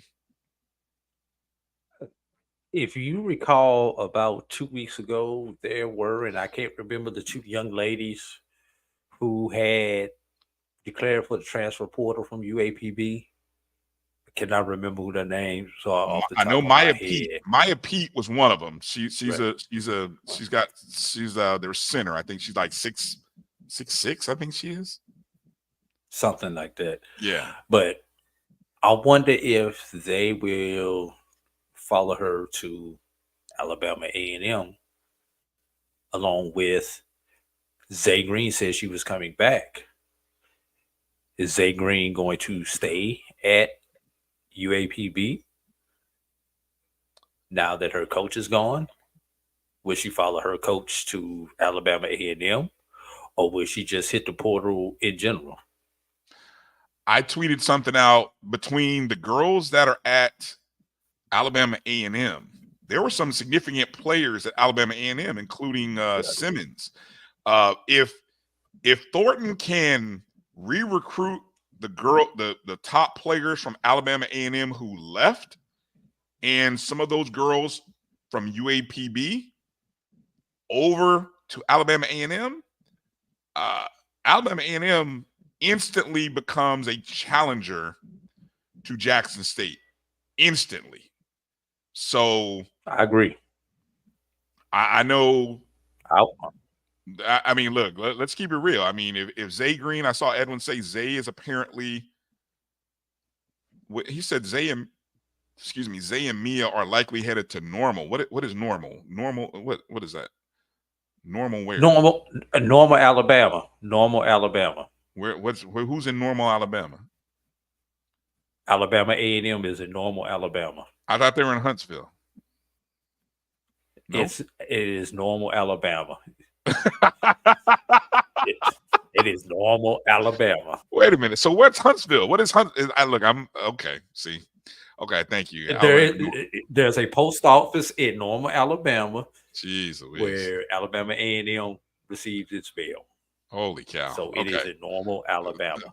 Thank you for the education on postal zip codes and school locations. So anyway, so Normal must sit right outside Huntsville, I guess, right?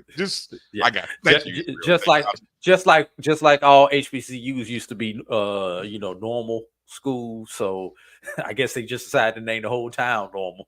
I don't know. I'm just guessing. All right. I got you. So yeah, no, look, that's interesting. That's where things are these days. If Thornton is coming over and she's able to recruit and bring over a couple of those girls who know her system, and again, if the girls who left A&M, if they are recruited back, instant contender. And it'll be interesting to see. It'll be interesting to see what they do. Speaking of SWAC coaches, has Coach Reed, is she still a free agent, or has the presumed, I remember there was an article earlier in the last week that there was a sources were saying that a deal 4 years totaling $1 million was in the works for Tamika Reed. Has that happened yet? I don't know. I got a few Jackson State people in there. Is that official? Is she Is she still in hunt for what was the job that she was interviewing? Well, she's not up for the Tulane job. Has Tennessee it was named the coach yet? Tulane. They mentioned Tennessee. I mean, there's a few of them that have been out there. Brian, I know her name was interested. When she inks a contract, somewhere besides Jackson, Mississippi, then I will follow this story. Right now, it's just too much. Somebody said the Tennessee job was filled. Who'd they fill the job with? Who got the Tennessee job? Oh, they hired a coach today. Okay, see, look, I love the fact that you guys are on it. She's still a free agent. Wink, wink. Hey, I don't know who I would be talking to her agent. If I'm a school, look, I would be talking to her. You know, you guys keep saying that. I know Edwin says she's not leaving. The coach from Marshall. See that again? You can't. This is. I want to be clear on this. I want to make sure I'm clear as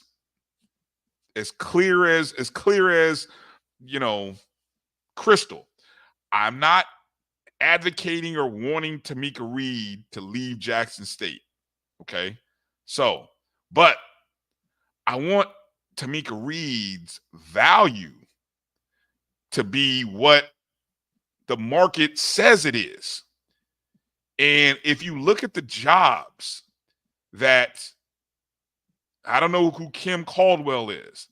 Is Kim Caldwell, does she have a better record at Marshall than Tamika Reed? Probably not. Some of these other, Tamika Reed and the winning that she has done at Jackson State in her conference. And again, if I'm an AD, I'm looking at what Dawn Staley did and the impact she had with the type of girls who are winning. Go get me. I would be saying, if I'm a president, I'd be saying, go get me that. Go get me what Dawn Staley. Give me one of those. Get me one of those. Exactly. Who's that person? And the first person that comes to mind for me is Tamika Reed. Because you can't look at her record. You can look at what she's done over the past 4 to 5 years over the same time span as Dawn Staley. Sure, it's a different level. But guess what? Where was Dawn Staley before she got to USC? She was at Temple. Was she tearing it up at Temple? Yeah, she was not really. But she was making an impact. And so when I talk about value, that's what I want to see. And if Jackson State is able to pull together enough resources from all these other places and make her, contract worth $1 million over 4 years, congratulations to them. Congratulations, Jackson State. Great job. Because Tamika Reed is worth $500,000 over 4 years. I do not prefer that she leaves the SWAC. I do look, not even from a competitive advantage, because I want our coach to beat, Jackson State at their best. That day is coming, Israel. Don't worry about it. It's coming.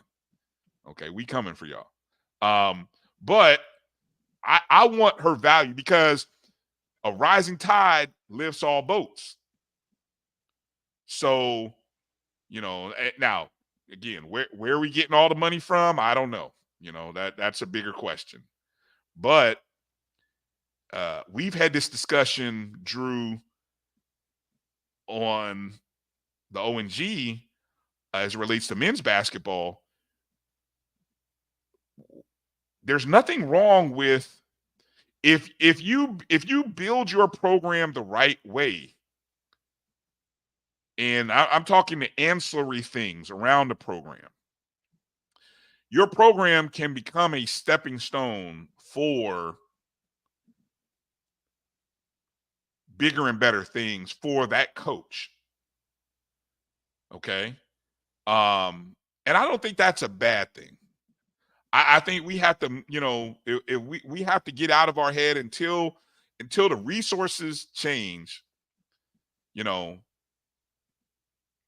I don't know. This is a different discussion, Drew. I don't even want to get into it, but I'm just asking the question. I'm gonna back out of it. I'm gonna be like I'm gonna do that. I'm gonna be like that meme of Homer backing back into the trees, and I'm gonna move back off of this. But I just we'll see. I'm just asking the question.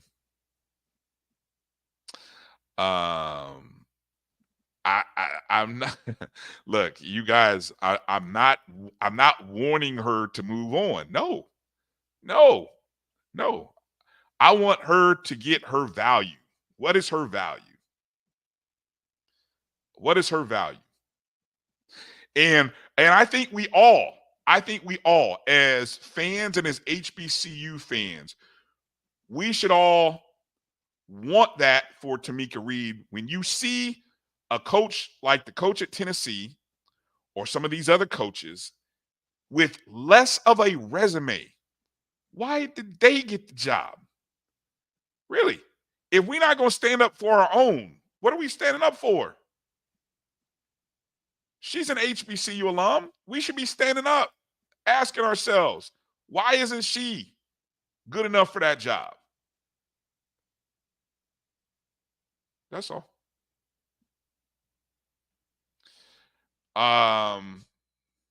Lies you tell, HBCU man talk. I tell you what is colder, that green. That green is colder. It ain't about the white ice. It's that green. That green is colder. You can say it ain't. Look, anybody that tells you, Drew, it ain't about the money, it's about the money. They lying to you. They lying to you. That's all right. No, I'm not going to take a commercial break because we're almost done with this show. Doggone it, Jeremiah. I will give a mention. I want to take a second to. You guys are fun. Let me make mention. I saw we got to give our credit and props to another coach here who another SWAC coach. This isn't about hiring or anything like that, but we got to give some props to Grambling State basketball coach Dante Jackson here. If I can pull up the story here. God dog it. Reading from HBCUSports.com from earlier in the week. Jackson was awarded the Ben Jobe Coach of the Year award by collegeinsider.com, named as the best NCAA Division I minority college basketball coach.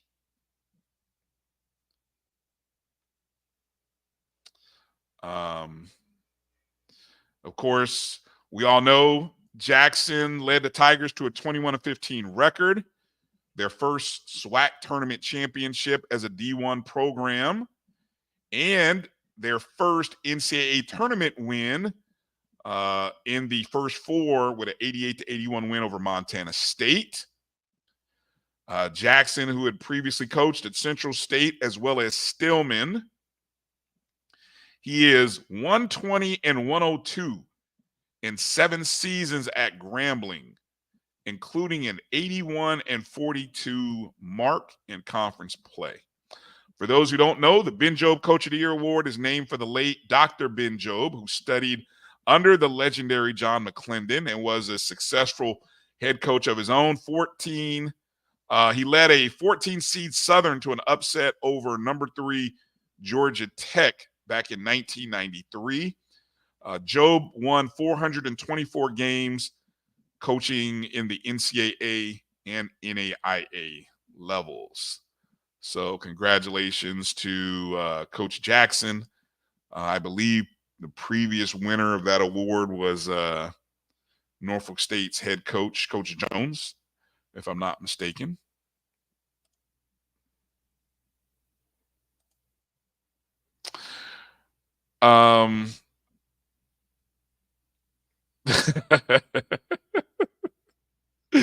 Well, I tell you, Drew, y'all are funny in the chats. Y'all are funny. I love y'all, man. Y'all are funny. I love how we just draw parallels to just random boy. Just the randomness that y'all want to pull together. It's funny. This is funny. Jeremiah, you be doing the most. Let me see. What else did we kind of have? Shout out to Southern University earlier in the week with a big win over LSU. On the road at LSU, went across town in Baton Rouge to get that win. I know a couple of Florida HBCUs played some good games. I know FAMU played a good game against University of Florida. Bethune-Cookman played Florida State. I know FAMU lost by 3. I never did see. Did you ever see the final score of the Bethune-Florida State game, Drew? No, but I know it was also a close game, and Bethune had their chance to win, to maintain the lead in that game. I think they just had like maybe one bad inning that cost them in that game. Similar to what happened to FAMU. FAMU had one bad inning, and it kind of where it had like a 4-run inning or whatever. But other than that, I think they had a lead a couple times by like more than one run, like a couple of 2 or 3 run lead at a couple points in their game. So and speaking of those games, some people are saying that that those big schools are throwing their midweek guys against us. We shouldn't be proud of it. Who the hell you think we throwing? You think we throwing our Friday starter against Southern or against UF? Right. We throwing a 2-week or a 2-way or a midweek guy. So, bitch me with that. Bitch me with that garbage, man. Yeah. And I think it's because of I guarantee you, that midweek guy. I guarantee you that midweek guy throws harder than our midweek guy. Yeah, and sometimes who knows? That's the difference. But it's also, but guess what is equal? They're 1 through 9, and our 1 through 9. Like for example, maybe with the exception of our 1 through 9, our Friday 1 through 9 is not playing. Just like their Friday 1 through 9 is not playing in those games. Oh, yeah, There's going to be some mixture. You're going to have some starters. Yeah, but for most of you're going to have some starters and some. For most of FAMU, I can't speak for Bethune and LSU, and I know Edwin, you could probably tell better for Southern, but I know for FAM, maybe with the exception of one starter, the 1 through 9s that normally play were there. Yeah, what did he say? LSU only had 4 hits against Southern. Yeah, it looks like Southern, their normal guys played. And what's interesting about that, Drew, is they played that game on a Monday following a weekend series, right? So there was like, there was no both teams played on a Monday after weekend series. Yeah. So both teams were at the same disadvantage. Right. All right. Appreciate you, them boys. Last note here, Drew, before we get out of here. St. Augustine. I've got a couple of notes. I've got a couple of notes also that I wanted to get off. Oh, go ahead, because I know you had wanted to talk about the St. Augustine. So go ahead with your notes, and then maybe we can get out of here. I gotta do some stuff.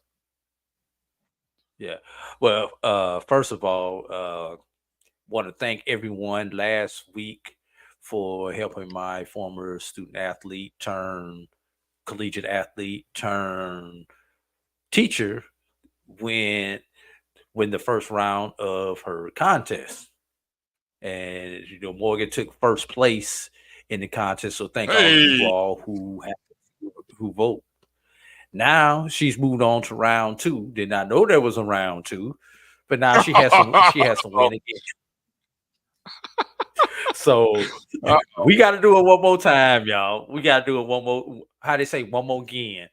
So you got until Thursday once again to vote for Morgan to win the America's Favorite Teacher contest. So once again, the link is going into the chat.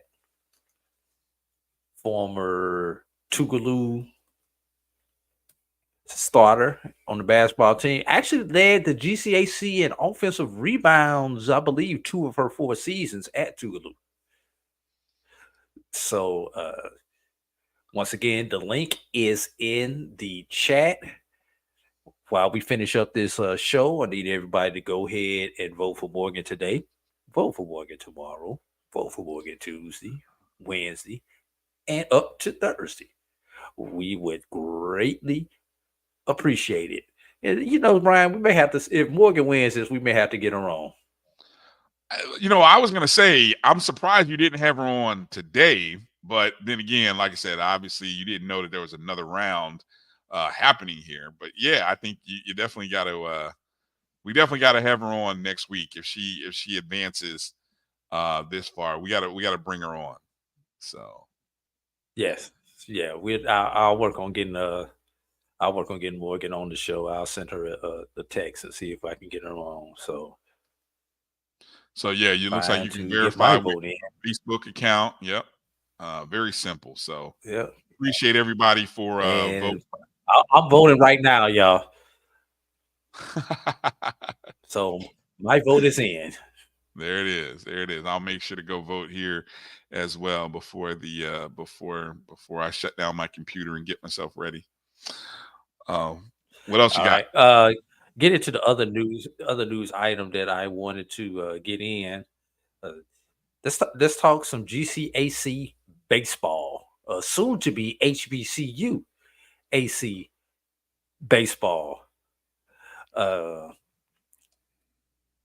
The Gulf Coast Athletic Conference announced, let's see, what day was this? This was Monday. This is not an April Fool's joke, y'all. The NAIA ball, a leading source for comprehensive coverage. The NAIA proudly announces a partnership with the Gulf Coast Athletic Conference. This marks NAIA ball's inaugural collaboration of its kind, solidifying its commitment to providing unparalleled coverage of collegiate athletics at the NAIA level. The partnership signifies a significant milestone for the GCAC and NAIA ball, as both extend their reach and impact within collegiate athletics. This collaboration introduces exclusive features, including designation of a conference game of the week and comprehensive coverage of GCAC baseball championship. Through this initiative, NAIA ball aims to elevate the visibility of GCA schools and their achievements, while furthering its mission to celebrate and promote NAIA athletics. So shout out to Dr. Barnes for doing it once again and getting another agreement for the GCAC. Any comments, Brian? No. Good stuff. I guess we'll wait to see how all of that affects. This isn't something that's going into effect this year, is it? It sounds like yes, it is. It started. It started April 1. It started with this announcement. Okay. The partnership kicks off April 1, 2024 with the GCAC Games of the Week, leading up to the GCAC 2024 Hope Credit Union Baseball Championship, which I believe is in Jackson, Mississippi. Correct. And that's in about 2 or 3 weeks. I think that's the 3rd week of April when the baseball championships are. What field are they playing at? I'm not sure where they're playing at. I don't know if they're playing at Hank Aaron Stadium there in Jackson. Somebody in Jackson area knows where they're going to be hosting the GCAC championship. Let me see if it's mentioned further down as I scroll down this article. The reason I asked is because I saw some imagery or some image of the promotion. Somebody said Smith Willis Stadium. I don't, where is that? Are you familiar with Smith Willis Stadium? No, I am not familiar with where Smith Willis Stadium is. Is that where, just curious, is that where Tulu would play their home games? Or is that a separate facility? Jeremiah Clark, could you help me out with that? Smith Willis is in East Jackson. Okay. Yes, it is. That is where Tougaloo plays their home games, Jeremiah. I'm assuming that's what you mean by that.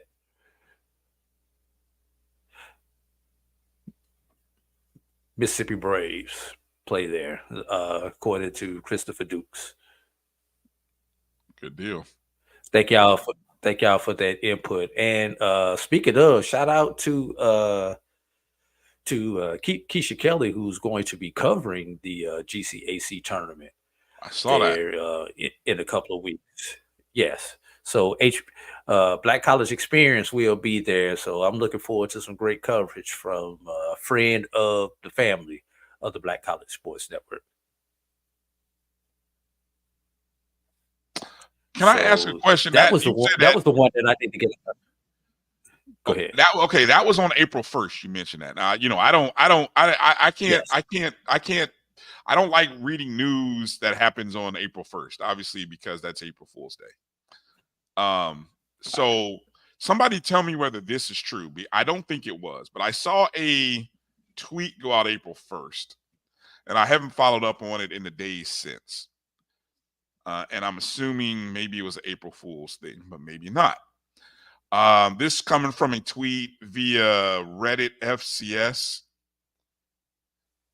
It said the NEC and MEAC are announcing merger of football, basketball, and women's bowling. This follows that sounds earlier, like an April Fool's show. Really? Okay. This follows earlier associate membership partnerships across baseball, women's lacrosse, and men and women's golf, soccer, and swimming and diving.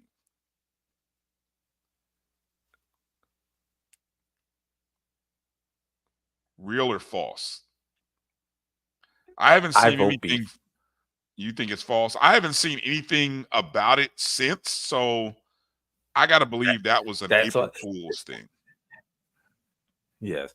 Now, good and doggone well, Sonya would have came out and with something on that. This could be an early announcement, Drew. I mean, looking at the site, this, obviously maybe the details are still being worked on. I don't know. Yeah.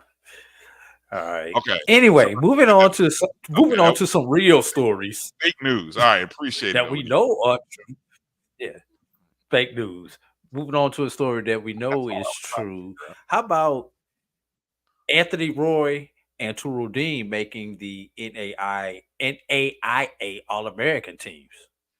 Roy was named on the first team and capped off a banner year for the Lions after being named Sooner Athletic Conference Player of the Year, Newcomer of the Year, First Team All-SAC, and the NAIA All-Tournament team. And the junior guard averaged 18.4 points a game, along with 4.8 rebounds. And Turudeen was named to the NAIA All-American third team. He was first team All-SAC. So he averaged 9.4 points per game, 4.4 rebounds, and 4.1 assists. So congratulations to those two young men for their national honors from NAIA. Good stuff. Any other news you wanted to get to? No, you were gonna do the St. Aug news. Yeah, I thought we just closed with the announcement that came out earlier in the week. Reading from HBCUSports.com, St. Augustine to suspend their 2024 football season amid schools' financial woes. According to interim president Dr. Marcus Burgess, St. Aug is hoping for a miracle to keep the school open. He says, quote, it will take roughly 27 to 28 million dollars and 30 million for good judgment, because there's still deferred maintenance pieces that have to happen. Burgess told CBS 17, I have had employees tell me they're sticking by us, but it's really tough. The university moved to remote learning, and football will be suspended for the 2024 season as part of the plan to keep SAU open. According to CBS 17, about 120 of the university's 800 students remain on campus, and graduation is still scheduled for May 4th.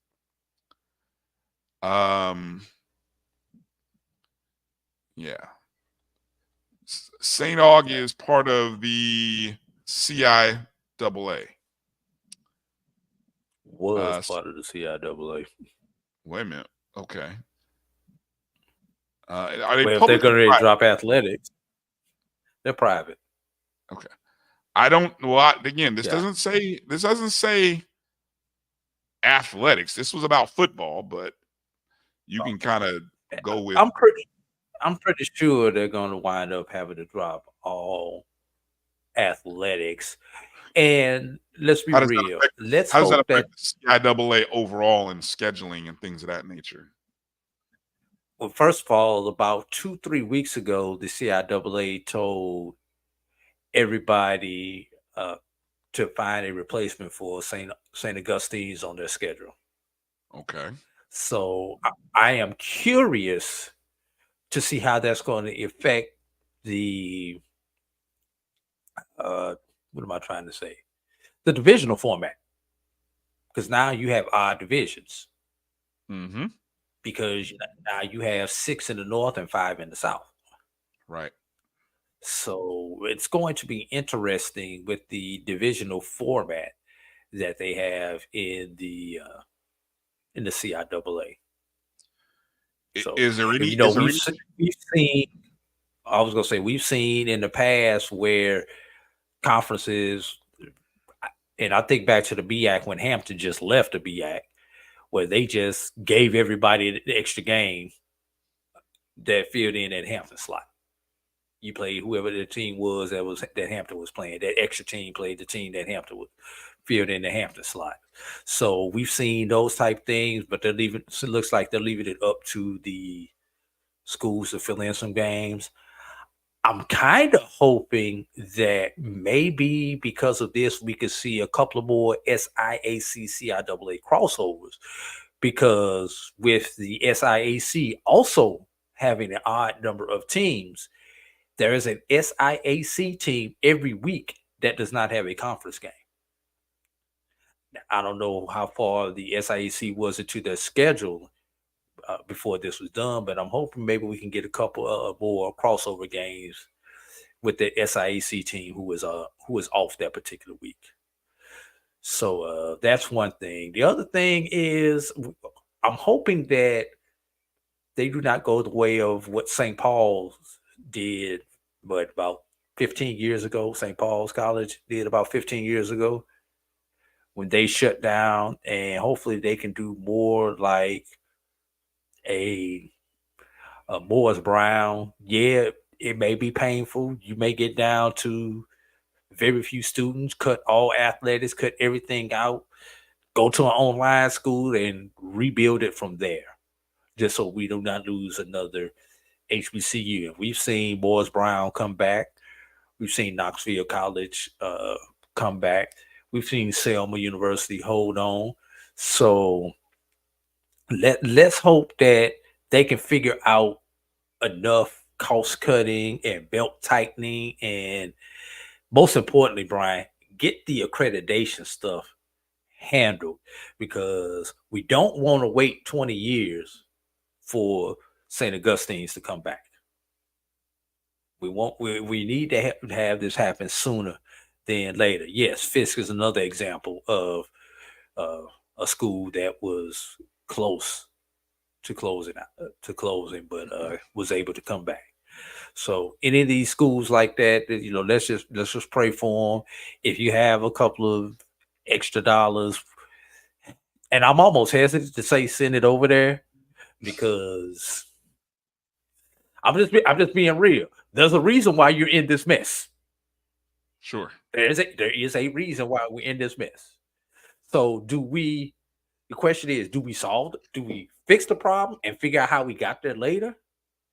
Or do we give them some assistance in fixing the problem so that they can fix it? That's a personal choice. Have we heard you one way or the other? Have we heard anything about SAU and how they're raising? Have you heard how they're trying to raise $30 million? Has there been any kind of? Have you heard anything? Has there been any kind of formal announcements or, hey, we're doing a St. Aug fund telethon drive or something? I don't know.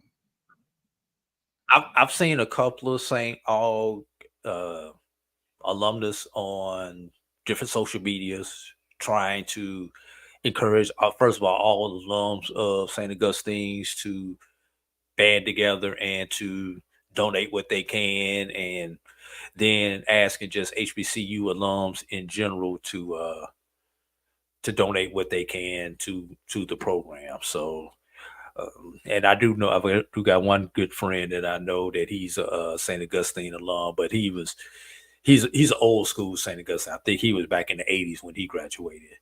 So I haven't talked to him since the latest news came out, but I did talk to him when all the rumblings started back in January, February, whenever it was. And he's disappointed, but like he said, he wasn't surprised. 30 million is a lot to raise. I don't know significantly how many HBCU alums there are nationally, but it would take a national. That's a lot of chicken plates. That's a lot of car washes. It's gonna be more than a chicken plate and car wash in order to raise that kind of capital. Yeah. Okay. I did think. I was gonna say the one thing that disappoints me out of all this. We know they haven't won a football game since 2012 or something like that. Haven't had a winning season since 2012.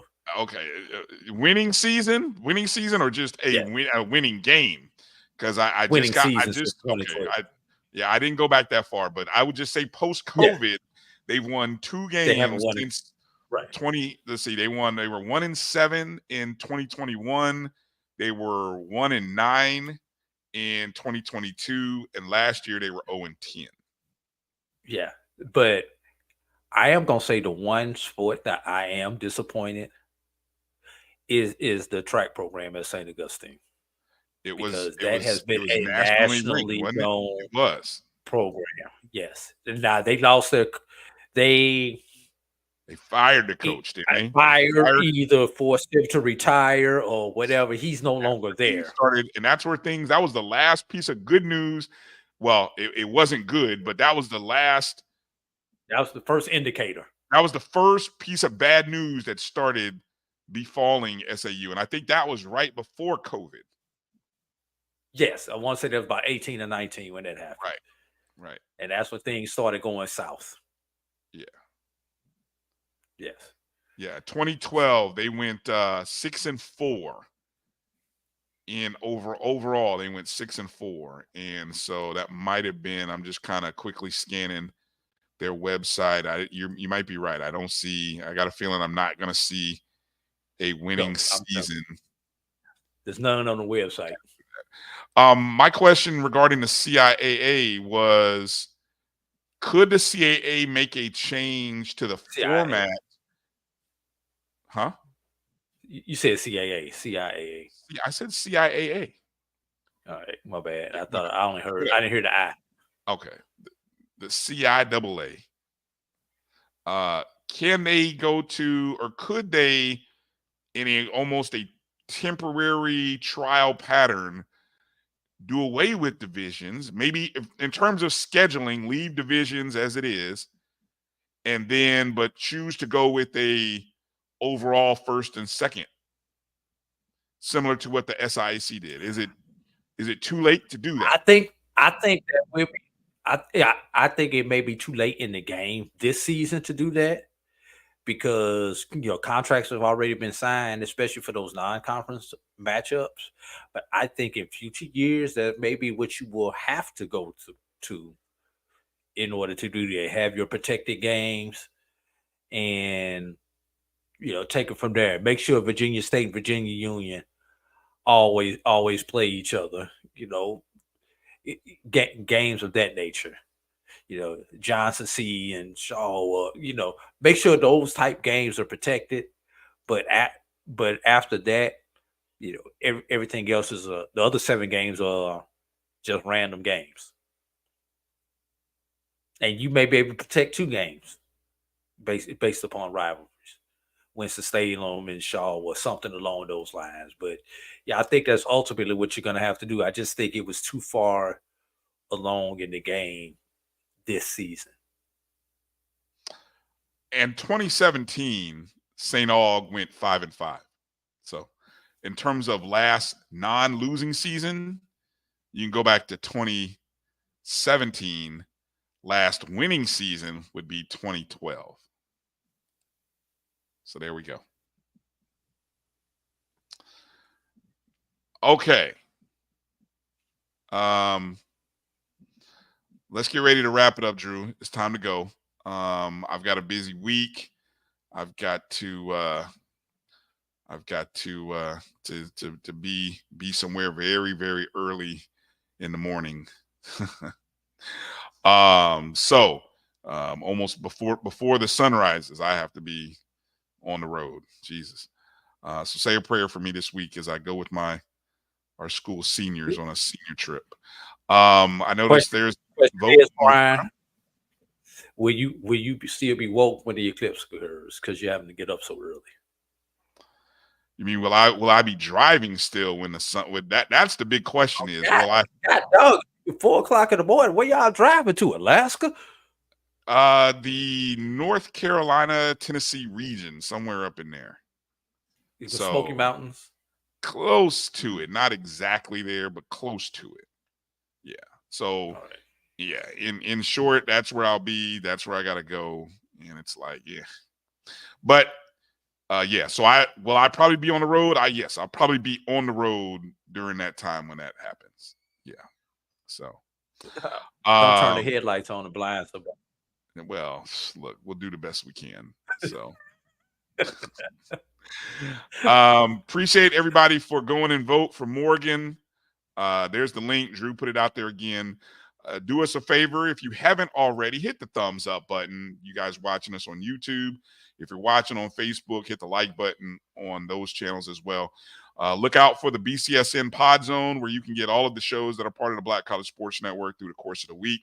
That's BCSN Pod Zone, everywhere you listen and download podcasts, Spotify, Amazon Music, Apple Podcasts, Google Podcasts, iHeartRadio, and other platforms is where you can find it. Any final words, Drew, as we shut it down?